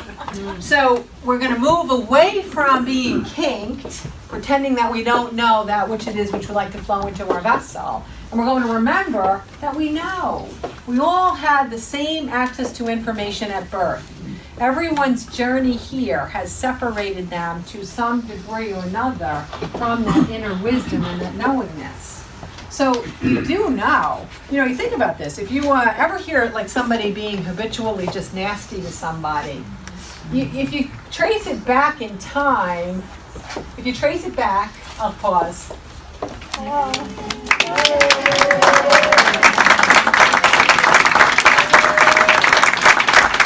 Very glad that you're here. Thanks for taking the scenic route. Thank you. Have a seat. Embarrass you for making you sit up front. So we know. Oh, so anyway, so going back to the nasty person, if you trace that person back to some point in time, you're going to find a time where they were that nasty and they didn't feel good about it. Because something goes on. That thing goes on. This is wrong. I shouldn't talk to my mother this way, or my friend, or I shouldn't be nasty to this person on the playground, or I shouldn't storm out, or I shouldn't. It just doesn't feel good. And we all have that thing inside of us. Now, what happens is if you are adopting behaviors that are not supporting your happiness and the happiness of others, if you're in a dysfunctional family or community or circumstance, other people might encourage you to have the continuation of adopting something that doesn't really demonstrate your soulfulness. But it's still always up to you to remember that you can know. You do know. You know, and you always did know. If it doesn't feel good, don't do it. If it doesn't support your joy, then don't do it. It's not for you, okay? I always tell this story. Like, this is just one example of, I used to be, I'm still embarrassed to say it, but I used to be that person. I used to smoke, and I would take my cigarettes and put them out in the ashtray in the car. We had cigarette lighters and ashtrays. So I would come to a traffic light, and I would sit there. I can't believe I'm saying this is the same person, but I would open up my car door, pull the ashtray out, and I would dump the ashtray on the side of the road. Okay? I'm still cleaning up that mess, energetically, but I'm still cleaning up that mess. And what I've done instead is I've gotten to the point that here's where I am. You don't have to do this at home, but this is where I am. So when I speak, I chew a tiny piece of gum so that if I forget to drink the water and Randy doesn't want to be stared at again, I can still speak to you guys, right? And so one day I'm leaving a speech, and the gum is so annoying. I can't get rid of it. The place I was speaking at, I guess I overspoke. So all the garbage cans were empty. The custodians had come through, and there were no liners in the garbage cans. So I'm like, what the hell do I do now? Now this is really annoying. Dilemma for sure. What do I do now, right? So I didn't think to swallow it. That would have been smart. But apparently when I'm channeling for 3 hours, I don't get smart.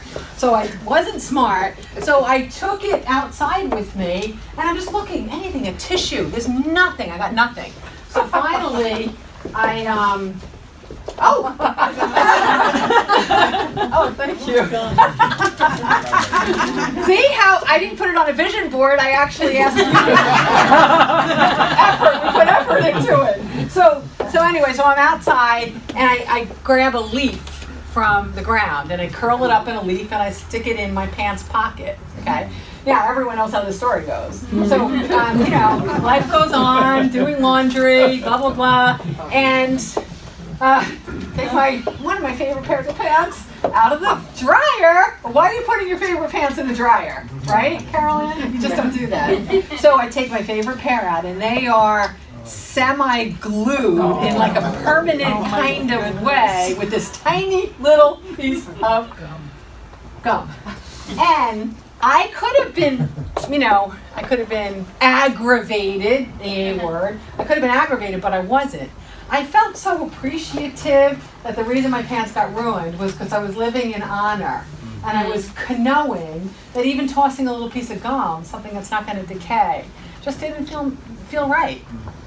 It's living in that knowingness. So less kink, more knowing. Okay, we are up to L. I like this one. And in different ways, we've actually kind of spoken about it today anyway. So this is one that we don't have to spend too much time on. But we're going to move away from limits. And we're going to move towards liberty, towards being liberated. Okay? We're going to move away from limits, and we're going to move towards being liberated. Once in a while, I'm going to just really jump off this planet and tell you guys the way it is. You are so over-governed and ruled and instructed. It's absolutely mind-blowing how over-ruled, over-instructed, and over-governed you are. We are so over-governed that many people on this planet right now do not have the ability to think for themselves. So they become little robots just following what everybody tells them to do. There's no freedom in letting someone make every single decision for you. Let go of other people's limits and make a decision about whether or not it is appropriate for you. You decide for yourself. I'm not saying go out and bust every law, but maybe speak out a little bit more about where we're being ruled too frequently. If someone does something for you, eventually that muscle will atrophy. So if I have someone pick my coffee up for me, however many times I sip coffee a day, and then they bring it to my mouth, and I do absolutely nothing with my left arm forever, what's going to happen? It's gonna atrophy. Why would I let someone do that for me all the time? I like my arm, I got it, the muscles work, and it does a lot for me. As a matter of fact, to illustrate this even farther, when I was a kid, teenager, I had a body cast on for 9 months. Wow. It started here, and it went down to here. And I lived in that thing for 9 months. When I had the body cast off, I could not move my head back and back up. So for weeks, this is pre-physical therapy, so for weeks, if my head went back for any reason, to look up at the sky, look up at the stars, or do anything, I would have to take both of my hands and push my head back up. And that was 9 months of letting it atrophy. How many of us are letting a muscle of thinking atrophy for our whole lives? Who knows better than you? Because the rule-oriented society that we live in is only getting worse unless we put our feet down and tell people to leave us alone. Liberate us. Liberate us. Liberate us. So that's on a kind of community. Yes. Maybe we should have some meetings in New Hampshire. I love that. Live free or die. Right? Live free or die. I love that. And you know, I'm talking about community and global aspects, but there's also a great process of stopping limiting yourself and liberating yourself, okay? I'm gonna just try to, I have to tell the story a little bit fast, but I did a session, 1 week I did 2 sessions with young male and female couples that were unable to get pregnant and they wanted to, okay? So I was doing a session with one couple, and it was the strangest thing. I'd never met them, but a little bit into the session, the young man, I was like, I got a homework assignment for you. You guys are gonna hate homework, right? Okay, so I have a homework assignment for you. And he was like, are you willing to do it? He's like, absolutely. So I said, all right, your guides would like you to leave a few dirty dishes in the sink every night before you go to bed.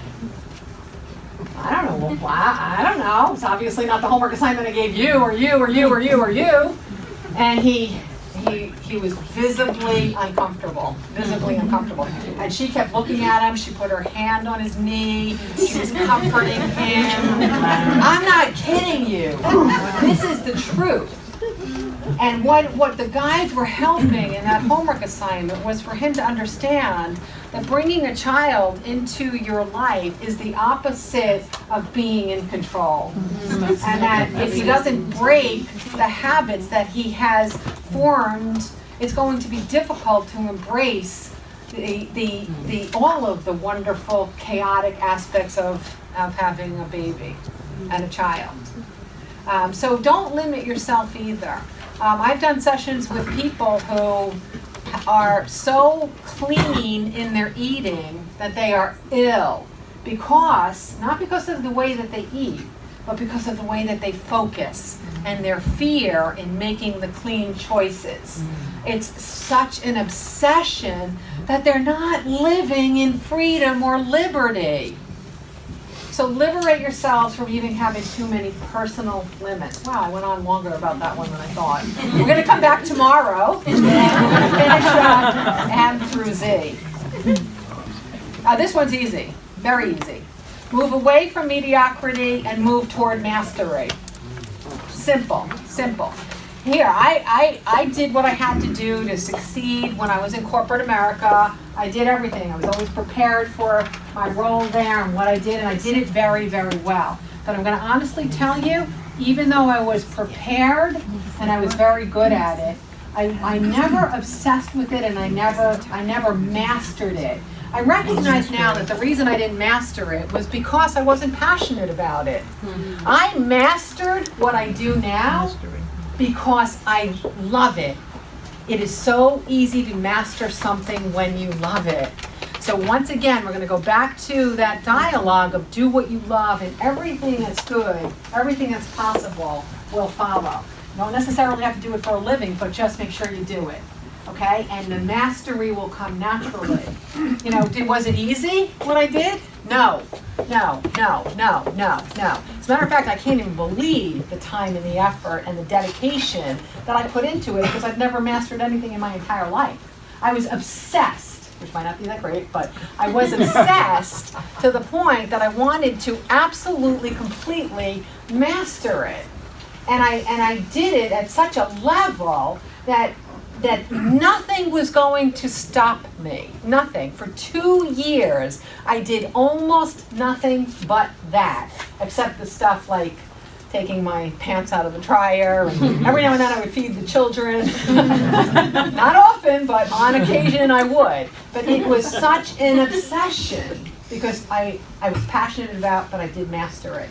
You don't have to condense your mastery into any time frame like I did. You know, please don't obsess, but you can achieve mastery.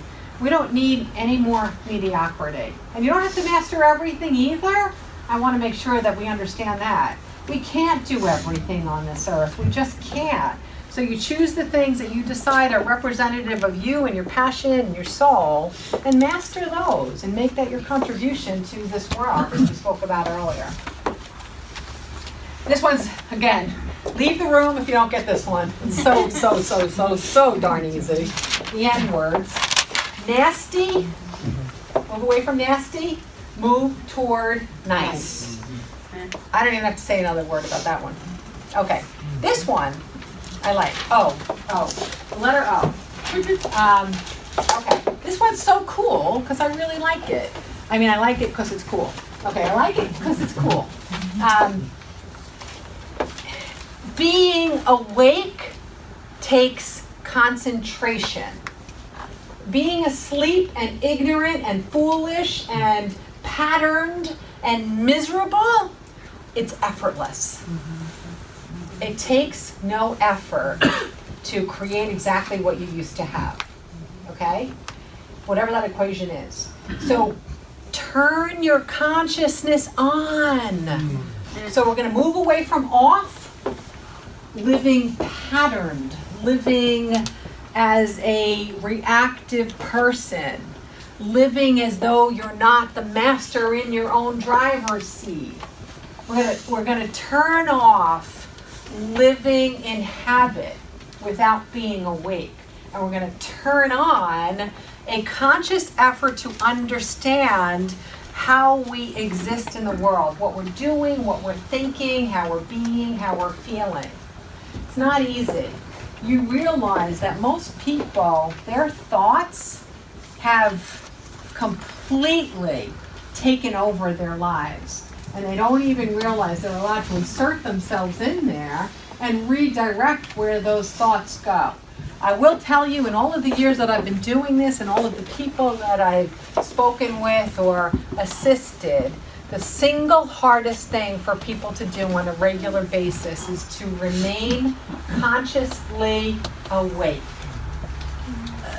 So turn it on. Turn it on. Yep. Oh, this next one I find really fascinating because it's such a basic principle of human behavior, and that is that we direct ourselves by two different compelling experiences. We are either moving toward getting out of pain, or we're moving toward seeking pleasure. There's really nothing else that motivates us but avoiding pain or seeking pleasure, okay? I'm not just saying avoid pain here at all. We're already trying to do that through escape or through doing some things where we're not consciously awake at all. What I'm saying is stop using pain as your motivator. Use pleasure as your motivator. Live happily, live joyfully, live freely, live creatively, live with the passionate spark that's within you shining on the outside. If you decide that you want to live in awe and seek the pleasures of everything around you, like we talked about before, how I get very distracted about, I'm shiny, I'm Jess. That's so cool. Wow. You have to. Wow, that's nice. What is it? It's a crystal ball. Oh, I love that. Doesn't that belong to me? I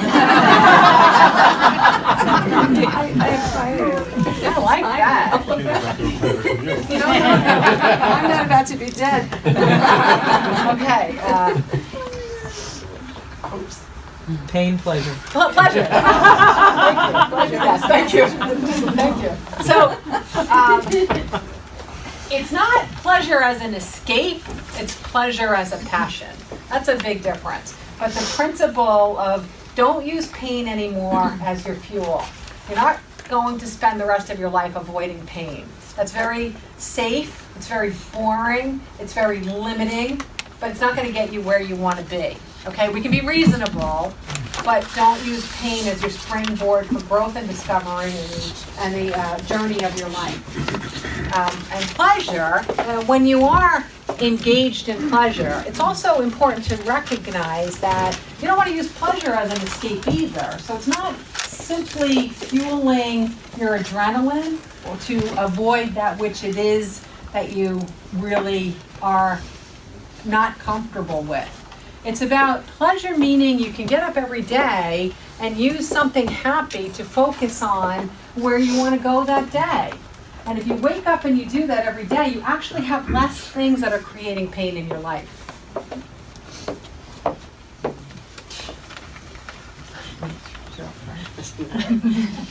You did that well. That was slick. You guys think of 2 cues. And just see how good I am at what I do.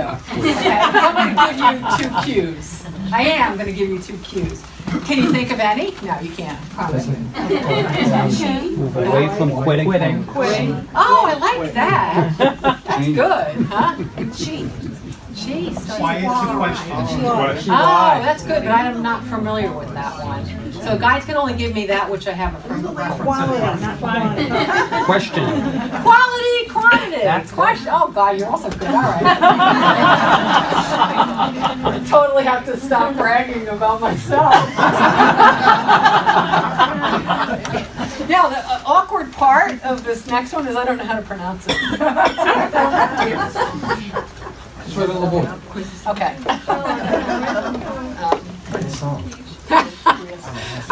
It's a very easy word to pronounce. It's just not one of my skill sets.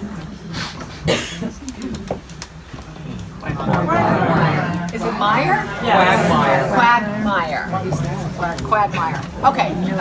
Here, this earth place where our souls land in these bodies, it is a quagmire. I know what it means, I just didn't know how to pronounce it.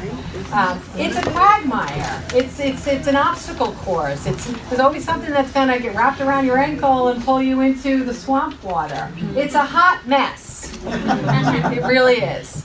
However, the way to help navigate the quagmire is by knowing that you have a quest. By knowing that you have a quest. We each, as souls before we're born, we each put together a really good idea, and multiple good ideas, tons and tons and tons of good ideas that we believe we can achieve.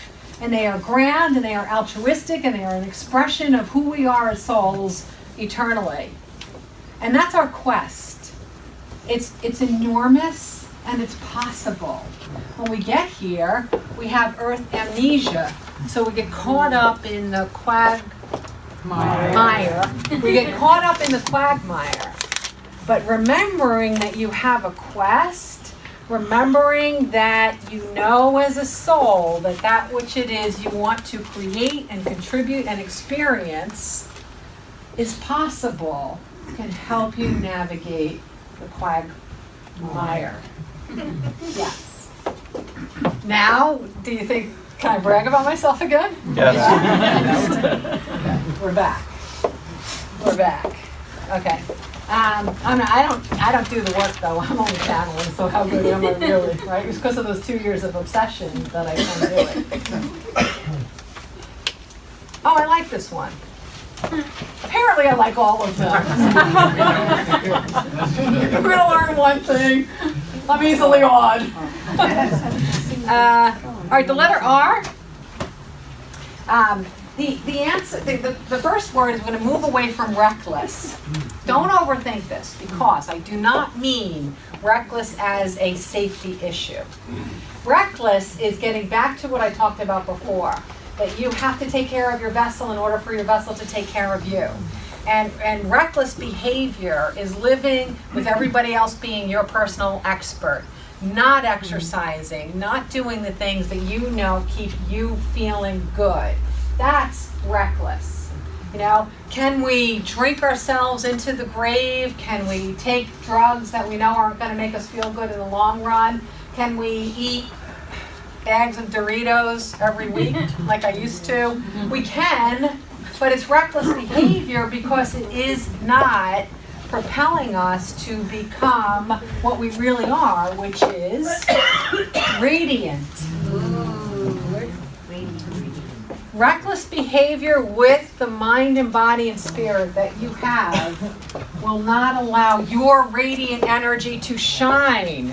It is the thing that dumbs down and dulls your shine, okay? I know when I was beginning to make all of these discoveries, one of the things I loved was I would make pancakes and all that on Sunday mornings. It just felt like a really nice thing to do. And Sunday was my only day off, and I would always feel Sunday like I had a hangover. And I didn't have the alcohol to get me to the hangover, which was really annoying, because then you pay back and all right. But then I started to realize that the buttermilk pancakes and syrup had the effect on my body as if I had had alcohol. So the reason I felt like I had a hangover every day was because that was not necessarily the right nutrition for me. And once I knew it, it would be reckless for me to continue to eat pancakes and syrup with the belief that I would have a vibrant day. I could have eaten them, but it would be reckless for me to think that I would have a vibrant day if I ate them. Okay? So I radiate more now on Sundays because I don't eat that particular meal in the morning. I actually love homemade buckwheat pancakes with yogurt and sliced up mango on it. That's one of my favorite breakfasts. Very healthy and nutritious for me. Maybe not for you, for me it is. So I have an alternative now. All right, buckwheat pancakes, unsweetened yogurt, mango. Tomorrow Sunday, people. My address is buckwheat pancakes. Is that subtle? Well, what's your address? As long as you're making them. I knew I should have asked you to leave at the letter N. Okay, all right, this one is huge. And I'm sorry that it is only one letter because I could do a 3-day seminar on it. So we'll just barely touch on it. Move away from scarcity. And we tend to think toward money and wealth and everything that is material when we think about that. But scarcity runs much deeper than that. It's not celebrating when someone gets a promotion because they're having a piece of happiness or joy that has overlooked you. It's not having any feelings like someone else's happiness contributes to yours. It's feeling as though other people have things that you don't have that you want, whether it's a certain lifestyle or house or car. It's envy, it's jealousy. Scarcity mentality means you always think there's not enough for you or others always have more than you have of whatever it is that you want. Okay? Scarcity mentality is that if there's something that you want in life, like suppose you are single and you really want to be in a mutually beneficial, intimate relationship, then everywhere you go, you'd be like, oh, look how happy they are. I wonder why I'm not that happy. Oh, if she could get that, why can't I get that? I mean, it's kind of degrading to say that in your head, but you do.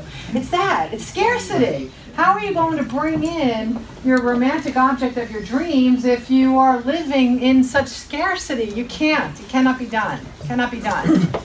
You're gonna get something maybe, but it's not gonna be what it is that you envision for yourself. So instead, we wanna live with keeping our focus on surplus. And what I mean by that is if you stop looking at what you don't have and you pay a lot more attention to that which it is you have, and especially that which is so abundant that it's overflowing, you completely change the paradigm of your existence. You know, think of it a little bit as like gratitude. I don't necessarily use the word gratitude because I think it's been, I don't use the word gratitude in my work much because I think it's been watered down.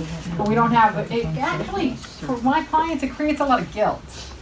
All right, and I don't think that's the intention of it. But true gratitude, true appreciation, it's showing that you know that there's a surplus of that which it is that you want in your life. And when you continue to focus on that and you feel so happy and excited about it, you kind of just gurgle into wanting to share it. So that overflow of whatever abundance you have, and you don't have to qualify the value of that which it is that you have an abundance of. Don't qualify it. If it's money, sure, help with money. If it's wisdom, sure, help with wisdom. If it's taxes and an expertise in saving money in the tax return, see me at the end. Whatever it is that you have that you can contribute, that's your surplus. And always see in terms of what I can contribute, what I can put out there, what I've grown, what I have so much of I can't possibly use in this lifetime.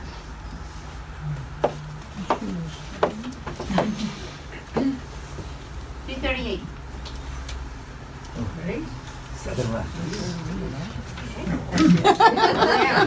3 minutes each. Okay. You did the math fast. All right, this one's, again, this one we're lucky that it's a little bit duplicative of some of the things that we said. We're going to move away from being tense because we're constantly bracing ourselves for the other shoe to drop or something bad's going to happen or, you know, the world's going to explode or my liver's going to crap out on me. Whatever it is, we're always tense, right? Always finding a little something to worry about. Always worrying. Okay, the corollary to that we want to move toward this year is tranquility. Tranquility. And this gives me a quick moment to bring in things about quieting the mind. Because I wouldn't be able to give you 52 tools to use this year to help position you for the incoming energy of 2020 if I didn't talk about the essential focus of making sure that you're quieting your mind on a regular basis. And again, you don't have to judge how you do that. However you do it. It could be meditation, it could be yoga, it could be walking the dog, it could be being in nature, it could be Diane, did you quiet your mind when you created love? Yes. Yes. It could be, did you quiet your mind when you created soft? Whatever it is that helps you to quiet your mind, do it, and do it on a regular basis. It's not optional. It is not optional, okay? The vessel in which you live will deteriorate and come to an end rapidly if you don't quiet your mind, okay? If you don't quiet your mind, this thing just doesn't work as well. It holds tension and stress, and it moves from optimism to pessimism. All right, this one we have covered, so we'll just put it out there. We're going to move away from being unaccepting and toward being understanding. Okay, in addition to what we talked about earlier, about we all matter, we're all going to have to put the effort into carving out our space by earning it. Doesn't matter anything about any of our experiences or what bodies we're born in. Understanding also means that regardless of whatever attributes or qualities of people we're moving away from judging, just you don't want to judge them, okay? Like their being or their happiness even, or how they got to be that, or why they're like that, because everybody does have a story. Everybody has such a unique and original way of getting to be where they are on this planet in that second. And those stories, some of them are wildly fantastic, and some of them are very, very, very sad. And yet they're doing the best that they can within the experiences that have landed on them. Those experiences were co-created by the universe specifically for their soul to experience a pathway to enlightenment while they're in the body at this time. So they're purposeful, but that doesn't mean that we have to judge them for the byproduct of how they are expressing themselves now. All right? I don't feel the level of hatred that a lot of people feel, even when people behave so egregiously. I understand that a murderer has a very, very, very long path to get to that point. And I understand that a murderer, if that person had had a different life, if they had had different experiences, different examples, different ability to be loved without condition, different possibility presented to them. If that person had had that path instead, they would not be a murderer. It's that simple. No one wants to be separated from their soul's wisdom. None of us want to be. And I can tell you this as a fact from personal experience, because I didn't like what I became as a byproduct of my childhood. It was not a good picture. I mean, listen, probably one of the better things I did at that time was throwing my ashes out my cigarette butts out the car door. I don't love who I was then, but what I found is that from the pain that I experienced in my childhood, I had this way of like sabotaging things. I just did, because I guess I didn't think I deserved happiness. I didn't deserve to be loved. I didn't feel worthy enough of it. But no one taught me that I was worthy. Right? If they taught me something different than that, then what am I going to reflect out? Right? What else am I going to reflect out?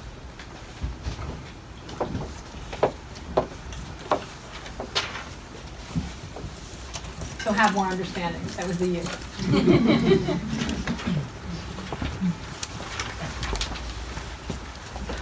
This one we've kind of done already. Instead of looking for the villain, find the victor. It's not that hard. It really isn't. When you're looking for the villain, that means that you're always finding someone to blame. You're always saying it's because of you. But when you're looking for the victor, you're watching the world in terms of celebrating when people brought out the best in themselves and they were dedicated and used effort to let that shine. So stop looking for the villains. Stop looking for things or people to blame. It's good to understand the consequence in your own life about how villains in your life story have created your own separation from your inner knowingness. That's a good thing, because you have to understand that you did not create any pain state that you're in until you make those realizations. So you don't want to beat up on yourself just because you're demonstrating some form of unhappiness. So it's good. I see a villain and how it affected me. I'm not going to blame the villain. Now what I'm going to do is say, now that I recognize that this might not be how I want to live, let me find a victor and find out how that person elevated themselves from their personal life story. And then model that and learn from it. And then become the victor yourself. Become your own personal victor.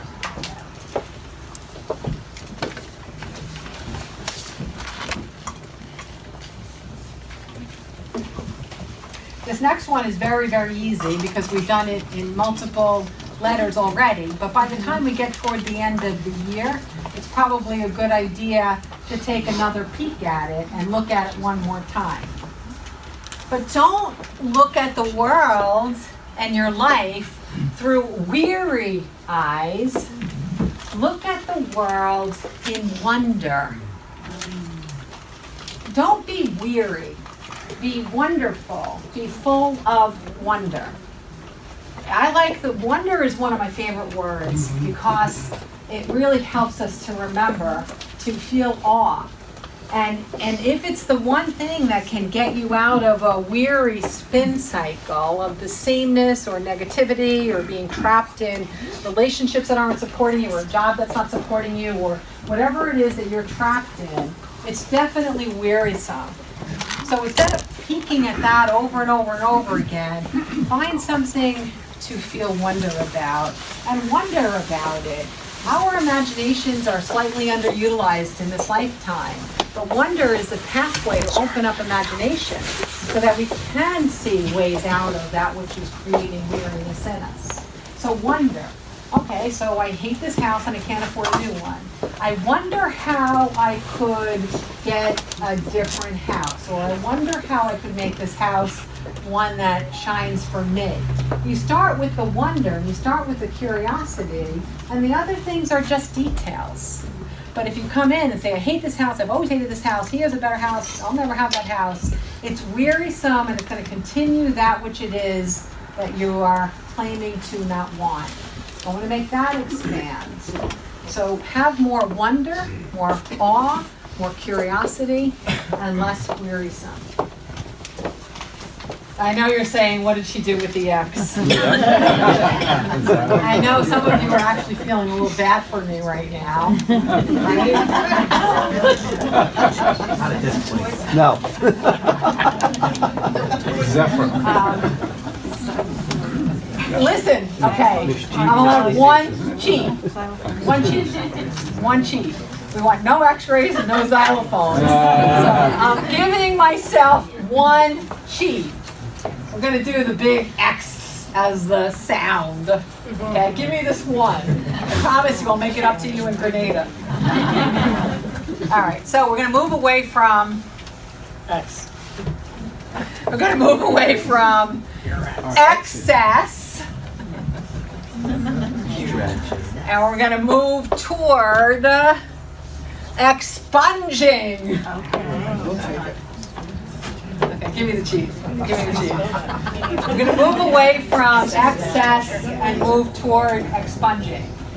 When we accumulate too much of anything that doesn't support us, whether it's objects or food or alcohol or X's. Move away from X's. If we are accumulating and holding on to and managing and keeping and protecting that which no longer has any valuable service in our life or any valuable purpose in our lives, it's time to get rid of it. Let it move on. Find a better place for it, a happier home for it. Just let it move on. I think one of the year before us events, I think we focused a lot on letting go, moving on, getting rid of things, physically, emotionally, spiritually, and so on. So yes, I went through a very, very fast version of it, but you just got all of the year before us, 2014, in 1 minute.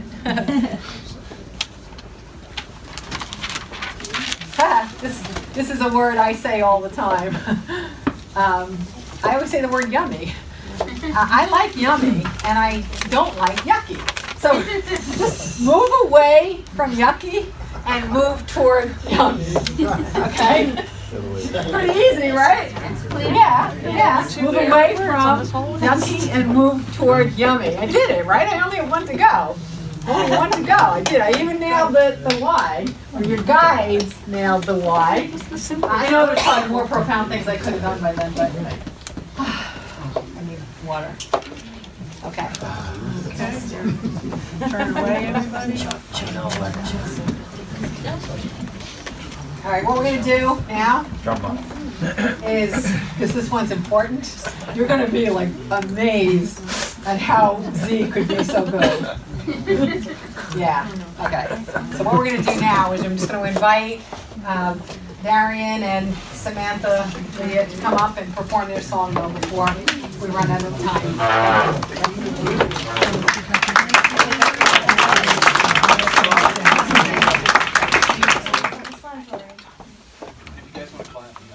Yeah, we got some during or after?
So enticing. Yo, we can ride the waves, just roll with it. I can take a walk and be happy because the trees with it.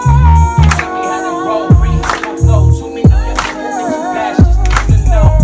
I look at myself now and I come a long way. Education, meditation, just changing my own ways. Thoughts away, they not look at me. I'm a mantra, I was done, just watch me as a liberty. No more breathing in background. Present moment, and it's all you want, so you better own it, yeah. No more reason to backtrack. Don't focus on what you don't have yet. Living in the present moment, and it's all you want, so you better own it, yeah. There's always things we want to change. Stop looking back till they can be a better day. Just look around and look.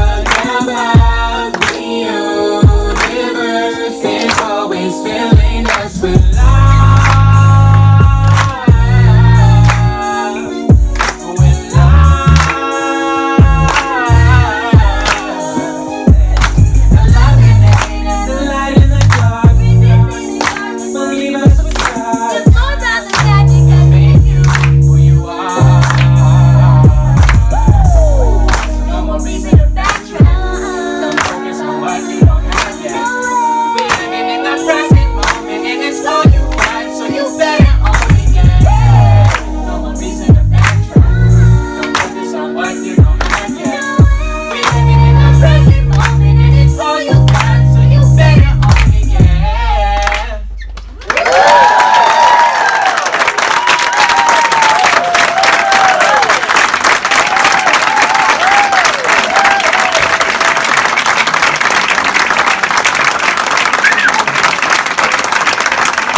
Please, guys, I love them. If you like their music, please share it. Let's get all this good stuff out there. Okay, let's support them.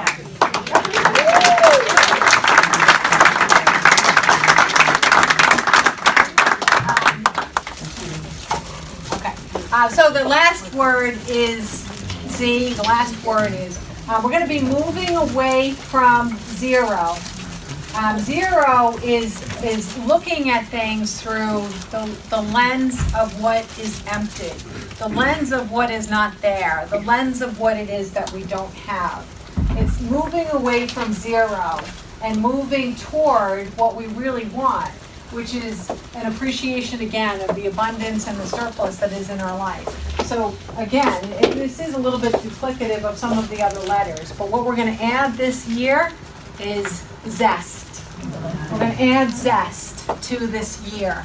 When I said in the very beginning that this is not a dress rehearsal, that the dress rehearsals are over, you don't have to give yourself permission to live dialed down anymore, okay?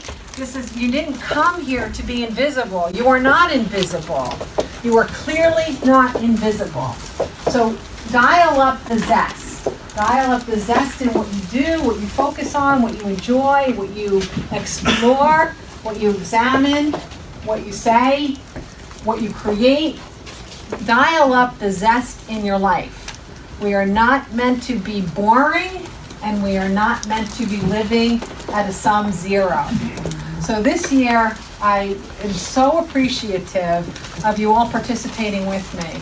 And even if every single person in this room focuses on the next 52 weeks of focusing on moving away from one letter and moving towards the energy of the second word, if we go out there and do it, and these 80 people go out there and do that, can you imagine the ripples of possibility we can put into the waters of humanity just by us being those 80 ambassadors for shifting from a paradigm that doesn't work to amping up a paradigm that does work? This is the real deal. This is your last practice run this year.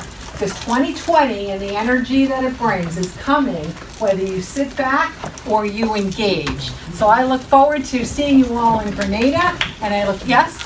Just a reminder, everybody's got, there's coupon codes. If you want to do Happy 90, you got 2 weeks to take advantage of those coupon codes. And how much? Make sure I have your email address if you want to be on the reminder. Karen's going to send out reminders and stuff. I have most of your emails if you registered. If you came as a guest, we might not have your email address. If you want to be included on the reminders, and I will send, we will send the email of all of these letters. So thank you so much. Have a wonderful